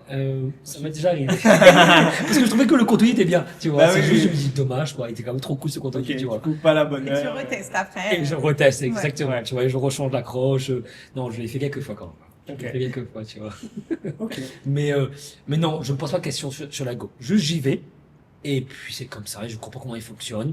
Et lorsque je vois certains de potes ou clients qui posent des choses à répétition et qui n'avancent pas dans leur sujet, ben je lui dis, tu vois, là, ça sert à rien ce que tu fais. J'avais pas plus tard un client à qui je parlais hier, je dis, ça sert à rien ce que tu fais, vaut mieux que tu choisisses pour ce que tu es en train de mettre en avant, vaut mieux que tu choisisses une plateforme comme Facebook, comme Insta, comme TikTok, parce que tu vas pas prendre, ça va pas fonctionner. Pourquoi je te vois? Parce que je vais te chercher. Ouais, Et ok. parce que on a parlé de ton business et que je suis en train de donner des conseils, et c'est pour ça que je te vois. Mais sinon, tu as eu 2 impressions ou 3 impressions sur ton poste, ça fonctionne pas aujourd'hui. Ok. Donc c'est plus dans une méthodologie d'accompagnement et de conseil que je maîtrise la Go parce que Ouais. j'ai appris, mais c'est pas au quotidien dans ce que je fais, je suis pas là pour la Go. Ok. Même si j'ai mon conseil de Grégoire. Ok. Bon, de toute façon, ça évolue. Ça, Encore ouais. une fois, parce que c'est juste les comportements des utilisateurs. La vidéo, on a un très bon exemple. Pendant Bah oui. longtemps, t'avais toujours un reach éclaté avec de la vidéo parce que peut-être les utilisateurs de LinkedIn n'étaient pas prêts à visionner de la vidéo sur LinkedIn. Ils n'étaient pas là pour ça. Et aujourd'hui, on voit que c'est clairement Ça l'inverse. pète, quoi. Ouais, ouais. Exactement. Moi, honnêtement, l'algorithme, je le vois un peu comme une recette de cuisine, tu vois. Aujourd'hui, tu veux préparer, je sais pas, un banane flambée, qui est un dessert mauricien. Tu vas suivre la recette pas à pas. Et après, tu vas avoir un truc qu'on appelle, moi je l'appelle comme ça, mais pifomètre, où tu vas te dire, bon bah ok, j'ai les clés, je l'ai répété plusieurs fois, je sais quels sont un petit peu les codes, les horaires, les trucs, machin. Et après, bah, en fait, tu vas le faire un peu au pif, tu vois. Tu vas pas reprendre exactement le même grammage de sucre, etc., que tu avais vu dans ta première recette quand tu faisais ton banane flambée. La cuillère de rhum, etc., tu vas suivre exactement. Et après, en fait, on va aller sur du pifomètre. Tu vas te dire, OK, je connais un petit peu les codes, je les ai intégrés, je vais suivre petit à petit, mais je vais apporter un peu de singularité. Normal. Il faut avoir une base. C'est normal aujourd'hui de se dire, bah, il faut suivre les tendances. La vidéo, elle vient d'arriver sur LinkedIn. Faut suivre. Enfin, faut se dire, faut prendre le pli. C'est ce qu'on est en train de faire aujourd'hui. Exactement. Enfin, tu vois, c'est normal. Il y a eu un moment avec les carousels, il y a eu le moment des selfies. C'est dommage de pas tester. Teste, learn. Si jamais ça te prend pas, ou même toi tu n'aimes pas, ok, let's go, fine. Mais je pense que c'est bien d'avoir cette base, mais de rajouter son pif, quoi. Moi, j'aime bien le parallèle avec la cuisine parce que moi, je suis le gars quand dans ma cuisine, je vais ouvrir mon frigidaire, j'ai 3 trucs là, je vais faire une sauce, je vais jamais regarder une recette. Je vais jamais regarder la recette. Et c'est la même chose, tu Ah vois. ouais, c'est Je pareil, suis le ça. pire élève, quoi. Je suis Ouais, le pire élève, quoi. Et les profs m'aimaient bien parce que j'étais sympathique, mais j'étais vraiment celui qui suivait pas du tout les consignes. Tout le Ok. temps, je fais le contraire. Donc, j'aime bien ce côté de, allez, vas-y, teste, comprends, apprends, maîtrise. Et c'est aussi une raison pour laquelle je suis entrepreneur. J'ai jamais travaillé dans une entreprise. Plus de 3 mois. Oui, j'ai bossé. Tu as compté le jardinage dedans ou pas? La jardinage, c'était ma boîte. C'était ok. Ouais, c'était ma boîte de jardinage Ok, et de déjà. ménage. Just in and out. Ça, c'est le beau titre, c'est conciergerie d'agence immobilière. Ok. Ouais, c'est très LinkedIn, quoi. Ah, Là, à fond, t'as à fond. Mais, Tagline. mais non, j'ai jamais bossé. J'ai bossé 6 ou 7 mois pour des gens, tu vois. Je suis arrivé à Paris. Donc, d'abord, j'ai pas envie de quitter Maurice. Moi, j'étais bien ici. Je faisais beaucoup d'événementiels, de soirées partout. J'avais une grosse connexion. J'arrive à Paris. On me renvoie, enfin, mes parents m'envoient par exemple en disant, sors de là, on peut plus te voir. Va bosser, va faire ton truc. Et j'arrive pendant 3 ou 4 mois, j'essaie de faire la teuf, essaie de créer du réseau sur Paris, super compliqué. Et je finis par rentrer dans une boîte où je deviens commercial. Porte à porte, Direct Énergie. Je vais vendre à Noisy-le-Sec, Noisy-le-Grand, La Courneuve. Je vais vendre du... c'est pas les. On parlait du spots, cold calling, là, c'est ouais. du cold knocking. Cold Knocking. Toc toc, tu vois. Bah oui. Et passionnant. J'ai fait des rencontres extraordinaires. Eh oui. J'ai mangé des couscous de ouf. Non, je me suis Les vraiment... retraités, ils adorent parler. Ah, mais ça- J'en ai fait aussi. Ouais, Ils adorent franchement. parler. C'est génial, quoi. C'est là une expérience qui était absolument exceptionnelle en termes Bah de... oui, oui. J'ai pleuré, j'ai eu des moments hyper durs de rencontre, de solitude. J'étais en larmes, j'ai eu des moments de folie, j'ai eu des moments de peur. J'ai sauté des barrières, courir avec mes contrats parce que je me faisais pourchasser par un gars avec un bâton. Enfin, j'ai eu des moments exceptionnels. Mais tout ce parcours que tu parles, auquel je sais pas comment on est arrivé jusqu'à là. Pourquoi je suis entré dedans? C'est bien. C'est bien. Ouais. Je sais pas. Honnêtement, on était sur. C'est parti trop loin, Non Mathieu. mais ouais, désolé. C'est très bien. Si tu me disais que tu n'avais jamais été, effectivement, Ah que tu ouais. n'as jamais été salarié. Suivi. Et ouais, on Ouais, était c'est sur ça. le fait de suivre les règles. Exactement. Ouais. Donc j'étais salarié là pendant 5 mois et puis resalarié pendant 2 mois. J'ai fait du Roland Garros à faire Trop bien. du nettoyage, essuyer des verres et tu- la plonge pendant 3 semaines. Et après je fais l'Australie. Tu te rappelles de la citation qu'il y a sur Philippe Chatrier ou pas? Pas du tout. C'est la victoire appartient au plus opiniâtre.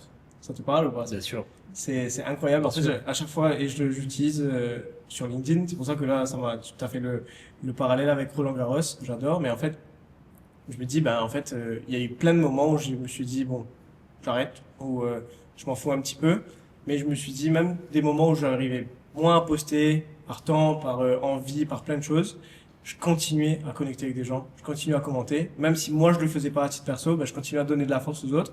Et je trouve que ça, c'est une bonne leçon aussi à retenir, à se dire, ok, il y a des moments où tu vas plus avoir envie, stop, mais par contre, ne fais pas mourir ton LinkedIn. Genre, continue à être présent sans être présent, même si tu fais pas de post.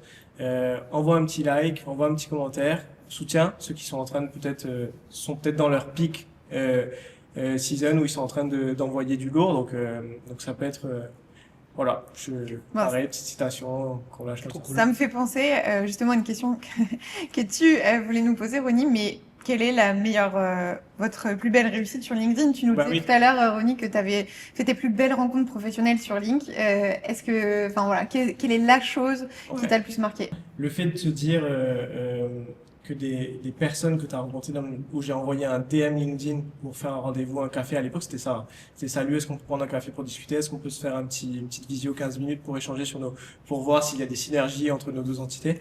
On est tous passés par là, maintenant c'est chiant, on n'a plus envie de faire ça. Mais en fait, il y en a qui sont devenus des potes. On parlait tout à l'heure de Victor. Ouais. Ça a démarré comme ça. Aujourd'hui, c'est un vidéaste extraordinaire qui, au début, il y a eu quelques années, j'avais envie de lancer un podcast. Et on s'était appelé, il m'avait donné pas mal de clés, etc. Aujourd'hui, c'est devenu un pote. Et en fait, aujourd'hui, j'ai des potes. Enfin, pour moi, c'est via un réseau qui, pour moi, enfin voilà. Facebook, de base, c'est déjà des potes que tu ajoutes, tu vois. LinkedIn, c'est pas forcément, aujourd'hui, ce serait bizarre d'ajouter des gens. Bah oui, sur Facebook, tu ajoutes pas des gens que tu connais pas vraiment. Enfin, c'est un peu bizarre aujourd'hui de le faire, tu vois. Pareil sur Insta. Bon, après, Insta, c'est peut-être différent quand tu es dans un contexte entreprise. Mais LinkedIn, tu peux aujourd'hui te permettre d'ajouter des gens qui sont pas forcément des potes, mais qui va le devenir peut-être. Et le fait d'avoir eu des potes aujourd'hui, avec qui je vois quasiment toutes les semaines, que je fais du sport et tout, etc. ensemble, bah, trop cool, tu vois. Pour moi, c'est le plus gratifiant. Trop chouette. Et toi? Moi, je dirais que c'est d'être là, en fait. Non, mais là pour le podcast. Mais... non, mais là, Maurice aussi, parce qu'à la base, je suis recruteuse. J'ai un métier qui, sans LinkedIn, n'était pas vraiment télétravaillable. Même j'étais directrice d'une équipe RH. Moi, j'avais même pas un jour de télétravail. Et genre, j'aspirais à plus de liberté, au sens large, notamment géographique. Et je me suis créé un job sur mesure grâce à LinkedIn. Ouais. En formant des recruteurs à LinkedIn, et sans ça, bah, je vais pas autant voyager dans ma vie, et surtout, je serais pas là. Donc, juste ça, tu vois, le cadre de vie au quotidien, en plus du fond dont on a parlé, où c'est genre tellement gratifiant de voir des personnes dont la vie change grâce à LinkedIn, qui trouvent des candidats, mais qui développent aussi leur assurance, leur personal branding, etc. Donc, le fond, mais la forme aussi, de pouvoir le faire n'importe où dans le monde, c'est juste incroyable. Donc, merci LinkedIn. Merci LinkedIn. Moi, je sais pas si j'ai vraiment un succès, c'est juste plein de petites choses. C'est effectivement les rencontres qu'on peut faire, c'est certaines personnes qui t'envoient des messages de full power, full love pour te dire merci beaucoup pour ce que tu postes, ça m'a aidé. Mais je crois que c'est vraiment les rencontres, tu vois. Je passe beaucoup de temps à parler avec des candidats, quand je sens un peu de détresse dans les discussions, dans les échanges, ben, je prends le temps d'appeler, de prendre un coup de boost, et en faisant ça, ben, j'apprends mieux sur moi, sur ce que j'ai acquis, et sur les autres, Donc c'est surtout, je vois que LinkedIn m'apprend à me comprendre Bah oui. aussi. On parle des autres, mais on parle aussi de soi. Et je sais pas si j'ai une réussite particulière, mais c'en est plein, tu vois. Bah oui, oui. C'est les rencontres, c'est les apprentissages que l'on fait. Il y a plein de, tu vois, il y a tellement de données, il y a tellement de choses qui passent dessus. Mhm. Moi, je suis autodidacte. Oui, j'ai fait des études, ça, mais je suis autodidacte, j'apprends sur le terrain. Et du coup, j'apprends des autres. Mm. Quand tu as des postes à valeur ajoutée qui tournent parce que tu suis des bonnes personnes, c'est exceptionnel, quoi. Tu vois, franchement, c'est incroyable. Et du coup, ça aussi, c'est cool. Ça, c'est réussi. L'apprentissage L'apprentissage. quick, Ouais. tu Tu vois. sais qu'il y a une période où moi je jurais que par aujourd'hui en ce moment je pense que c'est un peu d'IA, un peu de vidéo, mais il y a une période où je tapais dans la barre de recherche LinkedIn quand je voulais savoir quelque chose. Ouais. Je tapais sur LinkedIn pour essayer d'avoir potentiellement un poste. Je regardais quelle était l'étendue du poste, est-ce qu'il avait bien marché. Et je regardais un petit peu, je faisais mes retours par rapport à ça. Tu vois, ne serait-ce que ce matin, pour avoir quelques infos sur des trucs, je tapais dans la barre de recherche LinkedIn, tu vois. Donc l'apprentissage, je te rejoins totalement. Excellent. Bah, en tout cas, j'espère que tu vois, ceux qui vont nous écouter Bah ouais. auront autant de belles réussites et de beaux apprentissages parce que c'était vraiment la raison d'être à la base de ce podcast. C'était de vous transmettre tout ce que LinkedIn nous a donné et de vous donner surtout envie de vous y mettre. Et surtout pas de s'arrêter à cette plateforme. Là, on peut vraiment la stigmatiser en tant que plateforme, mais aller au-delà. Donc, tu vois, là, ok, on s'est rencontrés via LinkedIn, c'est le moyen. Maintenant, aller vers les gens, aller les rencontrer. Comme aujourd'hui. Exactement, aller faire des sunsets. Maurice, c'est petit. Le vrai avantage pour le coup à LinkedIn à Maurice, c'est que c'est ultra simple. C'est facile de le faire. C'est à 1 heure grand maximum. En France, tu peux connecter avec des gens de partout dans le monde, partout dans la France. C'est galère d'aller rencontrer les gens. Ok, s'ils sont de passage, tu peux organiser une visio, etc. À Maurice, faites-le. Faites un café, venez ici, à Toe Beach, faites un petit truc, prenez un petit sunset, etc. Prenez un verre et allez au-delà de la plateforme. Et pourquoi pas enregistrer un Et podcast. pourquoi pas enregistrer un podcast. Bien sûr, bien sûr. Je voulais éventuellement, ça fait un moment qu'on parle, et après peut-être on terminera sur le concept, mais qu'on termine avec la question des tendances. À quoi on peut s'attendre sur LinkedIn en 2025? C'est le moment, je pense, de publier. C'était pas hier. On peut démarrer maintenant. Tout le monde peut enclencher la machine. C'est quoi les tendances pour vous sur cette année? Tu veux y aller, Manu? Moi, j'ai pas trop d'avis dessus. Ok, je te laisse le temps de checker. Ok. Bah, moi, je pense que c'est vraiment l'heure de l'EGC, donc de l'Employee Generated Content. Il y a vraiment eu l'ère de l'UGC côté commercial avec tous les placements de produits, etc. Où du coup, les utilisateurs créent du contenu. L'Employee Generated Content, enfin l'employé de Vocacy, ça a pris du temps à arriver. Moi, ma première communauté, je l'ai créée en 2017 et je me rappelle qu'à cette époque-là, il y avait genre 0 littérature en français. Personne n'avait créé de communauté d'ambassadeurs.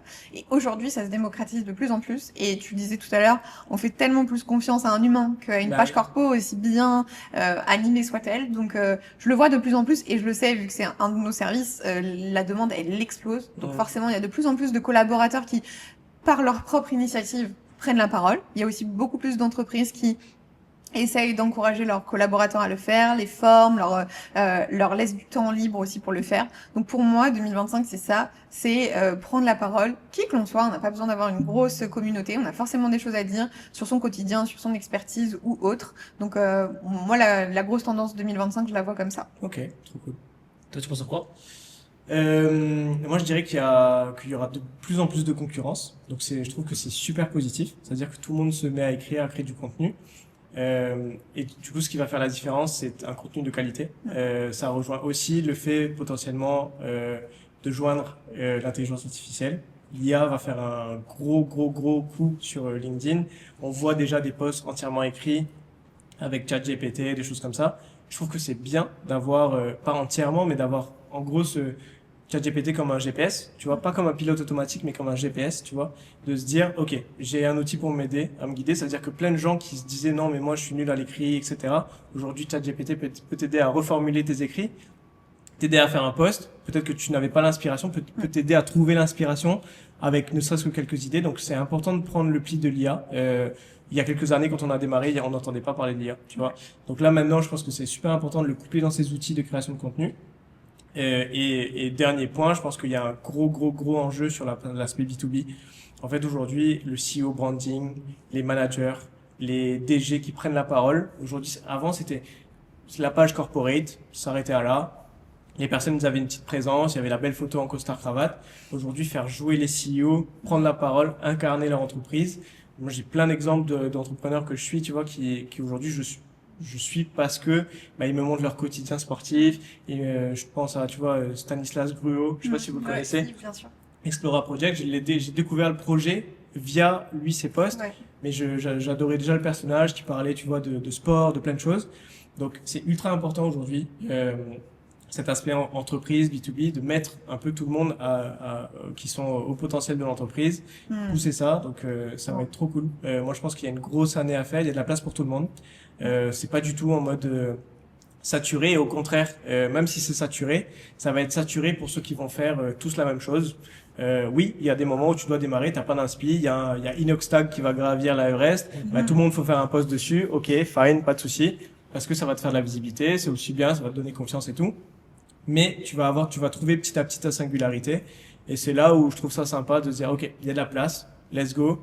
Donc 2025 ça annonce ouf. Moi je pense que j'ai de l'espoir dans ce réseau. On est au début. En fait on est passé. Il y a eu ce changement là du share réseau qu'on avait au tout début. Bon, la boucle est bouclée, mais on bascule sur une autre ère qui a déjà basculé maintenant. Et il y a tout à faire. Il y a tout à faire. Moi, j'ai toujours pas d'avis. Non, je vous écoute et effectivement, c'est passionnant. Je crois que pour moi, c'est juste, voilà, aujourd'hui, là, c'est de parler de la valeur, transmettre, c'est de pouvoir, effectivement, d'avoir des posts à forte valeur ajoutée, des posts où tu es généreux dans ce que tu transmets. C'est bizarre parce en 2012 ou en 2011, quand j'écoute les premiers TED Talks, je suis en mode, il faut que je garde ça pour moi. C'est trop passionnant ce que j'ai appris là, je vais pouvoir le réutiliser à un moment donné. Ouais, Et donc, bien. j'ai été dans cette démarche-là et j'en ai écouté plein. En 2011, 2012, 2013, j'ai bouffé du TED Talk en tant que jardinier femme de ménage. Je mettais mes écouteurs, ça partait là. Quand je travaillais, j'écoutais ça. Et aujourd'hui, je suis en mode, ok, non, il faut inverser, il faut partager, il faut transmettre un max parce que la connaissance que je te donne, tu es pas en train de me le prendre. Oui. On est en train d'échanger, on grandit ensemble. Et donc, c'est le fait de donner un max, de partager un max. Je trouve que c'est ça qui est le sujet. De se respecter, de garder ses valeurs, d'être authentique. Authenticité, je pense que c'est Je la pense clé. que c'est ça. D'être authentique, de pas sortir de tes valeurs, tu vois, Ouais. pour pouvoir avoir un like ou deux likes, de pas être de pas avoir de l'ego dans tes posts. Tu postes pas pour les likes, tu vois, tu postes pour transmettre parce que tu as envie de le faire et tu postes pour toi aussi. Bah oui. C'est pas égoïste, mais tu postes pour toi parce que tu as envie de t'exprimer. Et c'est tout, tu vois. Je pense que c'est le plus beau compliment qu'on puisse te faire en tant que créateur de contenu, de te dire, quand on te rencontre dans la vraie vie, t'es exactement comme dans tes posts. Tu vois. bah Et ouais. moi, quand on me dit ça, je suis tellement contente. Je me dis, mais ok, j'ai réussi Ouais. mon objectif, c'est vraiment d'être tel que je suis. D'ailleurs, je relis mes posts à haute voix pour m'assurer que j'aurais Oui, dit avec exactement. tips. Et que je t'aurais dit exactement la même chose avec les mots à l'oral, parce que parfois à l'écrit tu t'épanches un petit peu. Donc effectivement, très très bon conseil, Manu. Contrairement à ce qu'on disait au tout début, et je pense qu'à l'époque c'était ça. Aujourd'hui, moi je pense que les posts, il faut qu'ils soient parlés plutôt que écrits comme on pouvait faire dans la littérature classique. Donc ça c'est un très bon tips donc ouais, lisez à haute voix vos posts avant de les publier. Et partagez à fond les Ouais. contenus que vous aimez, fond. comme Ouais. ce podcast si vous l'aimez Bah bien. ouais, c'est ça. Partagez-le. Pour revenir un peu sur notre question de départ, parce qu'on est un peu dans le même sujet 2025, mais c'est quoi la vente en 2025? C'est quoi le recrutement en 2025? Est-ce qu'on a encore du temps pour traiter cette question, Manu? Puisque On va ça fait genre on va- 1h40 on va le traiter rapidement et Désolé les gars, pardon encore. je vous oublie pas, moi. et je pense que ça je vais répondre en les deux, la vente et le marketing et le recrutement, tout en je pense que c'est le relationnel. De toute façon, aujourd'hui, c'est une demande de relation que tu fais quand tu te connectes à quelqu'un. Et la vente, c'est de la relation. C'est plus transaction. C'est relationnel avec les personnes. Pareil pour le recrutement. Je laisse Charlène répondre. On va être succinct. Mais Non, je suis d'accord avec toi. De toute façon, on a tout dit dans ce podcast. Aujourd'hui, en 2025, la vente, c'est ça, c'est pas forcément agressif comme vous l'avez dit à plusieurs reprises. J'aime bien dire ça, mais déposer plein de petites graines comme on est en train de le faire avec ce podcast, faire parler de toi, être aux bons endroits, au bon moment, donc savoir qui t'as envie d'attirer et le faire de manière peut-être plus douce. Et comme tu le disais, relation au cœur de tout. C'est toujours cyclique et il y a eu une ère, pardon, avec plein d'outils. Aujourd'hui, on est revenu, ok, il y a les outils, mais la relation, elle est genre au-dessus parce que sinon, n'importe qui pourrait nous remplacer. Donc effectivement, relation, moi, ça me va comme mot-clé pour terminer. C'est clair. Ce podcast, vraiment, l'objectif, c'était de délivrer certaines clés, de donner envie. Moi, j'ai kiffé le faire avec vous. C'était génial. Ça faisait un moment qu'on en parlait. J'ai pris plaisir incroyable. Au final, ça a été super naturel. Pas grande préparation, plus pour l'équipe technique que nous. Merci beaucoup. Donc, merci à toute l'équipe technique. Merci pour l'accueil. On mettra tous les liens en description, dans la bio, etc. Ils font du super travail. J'espère qu'il y aura d'autres épisodes parce que moi, je pense que Manu aussi, mais je pense qu'on pourrait continuer pendant des heures et des heures. Il a tellement de sujets à discuter et donc ouais, peut-être qu'on pourrait terminer par juste au moins se présenter. On l'a jamais fait. Effectivement. C'est pas habituel de terminer par ça, mais je trouve ça finalement authentique. Donc peut-être. Alors j'ai une autre idée. Je vais faire un autre jeu avant qu'on termine. Comme ça on termine. On pourrait se décrire en un mot. Éventuellement, tu vois, commencer. Moi, je décrirais Charlène ou Manu. Et ensuite, chacun se fera sa petite présentation, même si je ne peux pas dire ce mot-là, je trouve ça un peu... Allez, je commence par Manu, parce que ça fait un moment qu'on échange, discute, etc. Il y a un truc que je t'ai dit tout à l'heure pendant le déjeuner, et c'est en fait, tu vas dans tous les sens, t'as plein d'idées, t'es rempli, t'es riche t'es débordant d'envie. En fait, je mettrais l'envie, tu vois, et ça, c'est ouf, donc envie pour toi. Je trouve ça trop cool. C'est comme ça que je te décrirai aujourd'hui sans te présenter, etc. Tout ce que tu fais, tout le monde le voit déjà. Mais l'envie, c'est un truc que t'as, que tu incarnes, et c'est trop cool. T'as envie de faire plein de choses. C'est pour ça que là, on t'arrêtera jamais, et n'arrête jamais de le faire, donc c'est génial. Et Charlène, ça fait pas longtemps. Au final, on a matché tout de suite. Ça marche. On a rapidement fait connaissance et tout, et je trouve que t'as ce côté soleil, tu vois. Donc voilà, c'est le mot qui me vient, c'est normal, tu vois. Grâce à Maurice, tu m'aurais rencontré à Paris, je suis pas du tout comme ça. Petit clin d'œil au t-shirt, tu vois. Exactement. Good morning Mauritius, mais je dirais soleil, même si on a un beau sunset là qui commence à arriver. Magnifique sunset. Mais je dirais soleil, ouais. Trop bien. Merci beaucoup. Ouais. Et... du coup, Ali, tu veux qu'on fasse quoi? Tu enrichis ou sinon je prends le relais. Vas-y, prends le relais. Allez, trop bien. C'est très drôle parce que j'allais dire Ronnie Smile. Je l'ai mis hier sur un de tes posts, mais justement sur LinkedIn comme dans la vraie vie, t'as tout le temps de sourire et ça fait trop du bien. Donc tu vois, on était dans la même vibe solaire smile. Et franchement, ça fait trop plaisir. Et je pense quand même que c'est aussi culturel parce que ici à Maurice, je vois tellement tout le temps tout le monde avec le smile. Et Manu. Tu l'as dit d'ailleurs, c'était ton ancien titre, mais connexion, je dirais. Parce que moi, franchement, je suis rentrée en connexion avec Manu et du coup, j'ai connu 150 personnes, je pense à Maurice, grâce à toi. Donc c'était vraiment genre, normalement, en plus, c'est la qualité d'un recruteur. Tu sais connecter les bonnes personnes ensemble et à chaque fois que tu m'as permis de rencontrer quelqu'un, c'était pas juste aléatoire, tu vois. T'avais vraiment compris que ça allait fitter pour telle et telle raison avec des personnes totalement différentes les unes des autres. Donc juste merci déjà Manu pour ça. Et ouais, je dirais connexion parce que t'es vraiment un point de rencontre incroyable. Trop cool. Je suis trop ému. Ne pleure pas. J'ai trop ému. Je crois que pour vous deux, il y a un truc qui vous match, c'est la générosité. Vous êtes hyper généreux dans ce que vous transmettez, dans ce que vous donnez. Et dans les deux cas, dans deux circonstances différentes, je reprends notre rencontre, où je t'appelle pour te dire, Ronnie, je veux faire une formation LinkedIn aux Mauriciens, est-ce que ça te va? Let's go. Et tu as tout de suite sauté dans le bas, tu vois. Tu as tout de suite dit, go, j'y vais, tu vois, sans réfléchir. Et tous tes conseils, tout ce que tu donnes, Charlène, les mises en avant que tu fais de différentes personnes autour de ton entourage, les connexions que tu fais, c'est hyper généreux. Et il y a une authenticité, il y a des valeurs qui sont claires, ou lesquelles je me retrouve aussi. Donc c'est pas qui vous êtes, c'est qu'est-ce qui nous réunit. Tu vois, et c'est plutôt ça. On est tous soleil, on a tous le sourire. Tu as aussi le sourire, tu as aussi le sourire. J'ai le sourire. Et c'est ça plutôt qui fait qu'on est là aujourd'hui, je pense. Trop bien. Trop beau. Bah écoutez, merci beaucoup. Il y a la dernière chose, c'est bah oui. qui va dévoiler le nom du Ah oui. du Je crois que je l'ai podcast. déjà fait. Oups. Ça Non, me Manu, représente beaucoup je aussi. pense que c'est à toi. Non, pas du tout. Non. Non, mais alors, pourquoi le nom, tu l'as déjà dit, c'est Coco Casque, mais c'est toi qui l'as trouvé, le titre, parce que tu m'as dit, bon, ben, ce podcast, finalement, allons pas se casser la tête. Et suite à ça, pas se casser la tête, Coco. c'était allons faire un truc simple, naturel, pas trop organisé, pas trop. J'avais même moi au début, ben, est-ce qu'on fait des guidelines, etc. Pas du tout. Allons pas se casser la tête, pardon. Et tu as rebondi sur un jeu qui est quand on est petit, Casse-Coco. Casse-Coco qu'on fait quand on Et est qui a un jeu gamin. avec beaucoup de sourires d'ailleurs. Hein. Qui est un jeu. Casse-Coco. Casse-Coco. Trop bien. Que tu fais avec les enfants, etc. Et finalement, cast pour podcast. Et puis, bah, Coco.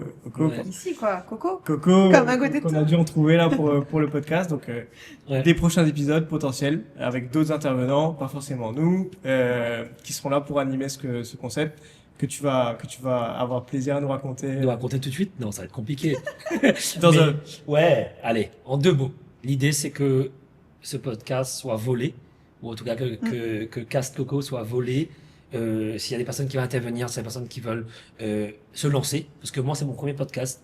Et j'étais pas fier quand je suis arrivé ici, tu vois, à un moment donné, je suis arrivé, j'étais tout excité, j'étais une espèce d'adrénaline qui montait, Ronnie Mora de ouh là là, ça va être compliqué le podcast là. Et puis je suis redescendu au calme, je me suis apaisé, j'ai pas bougé, vous avez vu, hein. La seule fois que je me suis levé, c'est pour ça, il y a de l'eau. procédé de l'eau. Mais le but, c'est que ce podcast soit volé. C'est que les gens se lancent. C'est une plateforme pour tester. On n'a rien à prouver. Il y a valeur sans valeur. Le but, c'est de partager avec des valeurs, de la bienveillance. Une personne qui souhaite venir et partager son histoire. Let's go, quoi. Lancer son activité, Lancer son mettre en activité. avant du Ouais, bien sûr. business et toujours encadré peut-être par l'équipe technique qui est là aujourd'hui, Kelvin qui est un ami d'enfance et là la qualité est ouf. Mais ouais, en tout Ouais, cas, c'est ça. C'est ce Que qu'on ce soit- s'est dit dès ouais. le début. C'est C'est open sans source, en frontières, fait. c'est Ouais, sans exactement. frontières, c'est sans sacrifice, Mm. c'est vraiment let's go. Et on trouve un moyen de booster, de pousser, et c'est un effort collectif. Et l'effort collectif fait des belles choses. carrément. Et donc vous deux, j'ai envie de dire bientôt, enfin toi Manu, c'est le cas déjà, donc on peut te retrouver à Maurice, on peut t'écrire, on peut te contacter, peut-être prendre un café avec toi quand t'as 2 minutes, un petit Ouais. dalle pourri. Alors ouais, mais il faut relancer un peu. Bah oui. J'ai vu. Il faut être malin dans la relance. Il faut être malin, il faut être amusant à la relance. Et effectivement, je suis pas très réactif. Le mieux, c'est d'essayer LinkedIn, c'est d'appeler. Le mieux, c'est d'appeler parce que Même avec nous, hein, on a vu là pour la préparation du podcast. Je te l'ai dit, Ronnie, appelle-le, ça sera plus Appelle-le facile. parce que WhatsApp ça mais marche bien pas. sûr, bien sûr. Moi, je suis toujours. C'est important, c'est pas urgent, ça devient urgent, on le traite. Allez. Et vous avez reçu des questions hier à 2 heures du matin, au minuit. Mais je pense qu'on a la technique. Ouais. On t'appelle pour un padel. Et après on se désiste et on dit non mais j'ai un rendez-vous en fait. On discute d'un truc. Je pense que tu vas accepter. Donc t'inquiète, je vais Bien trouver sûr, des bien sûr. astuces. Non, mais ouais, non, avec grand plaisir. Non, grosso modo, voilà, je prends beaucoup de plaisir à accueillir les gens ici. Je prends beaucoup de plaisir à discuter, à transmettre, à m'enrichir aussi, parce que c'est pas juste one way, c'est pas moi qui donne, mais je reçois aussi beaucoup dedans. Et avec plaisir, si vous voulez échanger sur le recrutement, échanger sur l'expatriation, échanger sur l'entrepreneuriat. J'ai un peu de bouteille, j'ai 1000 choses à apprendre, mais ce que j'ai appris ou ce qu'on m'a transmis surtout, j'arrive à le partager et je le partage avec grand plaisir. Et après surtout, j'aime cet échange parce que je grandis énormément aussi. Là, je parle de moi, mais je grandis énormément aussi dans des rencontres avec vous, avec toutes les personnes que j'ai rencontrées les dernières années. C'est incroyable. Donc, ouais, avec plaisir. Juste faites attention parce que moi, à la base, quand j'ai rencontré Manu l'année dernière, je pensais pas du tout m'installer à Maurice. Mais il est très très doué pour être ambassadeur de Maurice et vous donner envie de vous installer, donc faites attention. Vous pourriez être à ma place, du coup. Mais je vous le souhaite. En vrai, je vous le souhaite. Donc ouais, donc bientôt à Maurice pour toi Bientôt à aussi. Maurice, Donc on si peut on veut le se dire. faire C'est une former, totale exclusivité. Personne ne le sait encore. Mais effectivement, bientôt à donc, si Maurice. on veut avoir la chance de se faire former par Charlène Emery, à Maurice c'est possible. À Maurice, c'est possible. C'était déjà possible partout dans le monde, mais Ok. depuis que je suis là, évidemment, c'est encore Ok. plus simple. T'as choisi le meilleur endroit au monde. Exactement. Avec je pense. les personnes les plus extraordinaires au monde. Je suis Dont d'accord. Manu. Ouais. Ok. Et toi? Bah, toujours à Paris. J'ai pas envie de dire malheureusement parce que je suis là où je suis. Très, très régulièrement à Maurice dès que je peux. Mais dans une ambition de rentrer définitivement. Donc là, j'ai mon petit chemin. Donc je me nourris aussi des rencontres que je fais en France. Beaucoup de Mauriciens, beaucoup d'entrepreneurs, etc. Donc j'ai besoin de cette étape-là, je pense, pour l'instant. Mais Maurice est toujours là dans un petit coin. C'est pour ça que je fais tout ça aussi. Je suis actuellement en vacances, mais je prends le temps et je me dis que c'est important pour moi de faire ce podcast, de rencontrer des entrepreneurs, de discuter avec vous. Donc c'est pas, je me sens pas en train, j'ai pas l'impression de travailler. Là, ce que je fais, je prends un plaisir fou à le faire. Donc voilà, écrivez-moi. Je suis pas forcément toujours à Maurice. Je repars vendredi un peu deg parce qu'il va faire très froid à Paris. Mais en tout cas, j'ai passé un excellent moment. Merci beaucoup. Merci encore, Ronnie, d'avoir provoqué, tu vois, ce podcast. Et juste, lancez-vous. Enfin, franchement, c'est le but. Lancez-vous sur LinkedIn, lancez-vous en podcast. Aujourd'hui, on vous donne l'opportunité avec un podcast open source. Juste lancez-vous et kiffez, quoi. Voilà, je terminerai peut-être en disant qu'il n'y a aucune règle. Honnêtement, c'est Ruben Taïb qui le dit tout le temps là dans ses posts. Mais il n'y a aucune règle sur LinkedIn. Tout le monde peut gagner, tout le monde peut perdre. Donc, perdre. C'est le moment de faire attention à sa réputation. Ouais. La réputation se gagne, ça prend du temps à construire Bah oui. et ça explose rapidement. Donc restez il y a des valeurs dans ce que vous faites avec sans règles. On va se baigner, non? Allez, C'est parti. Let's go. Merci Merci. beaucoup. Fight Vega.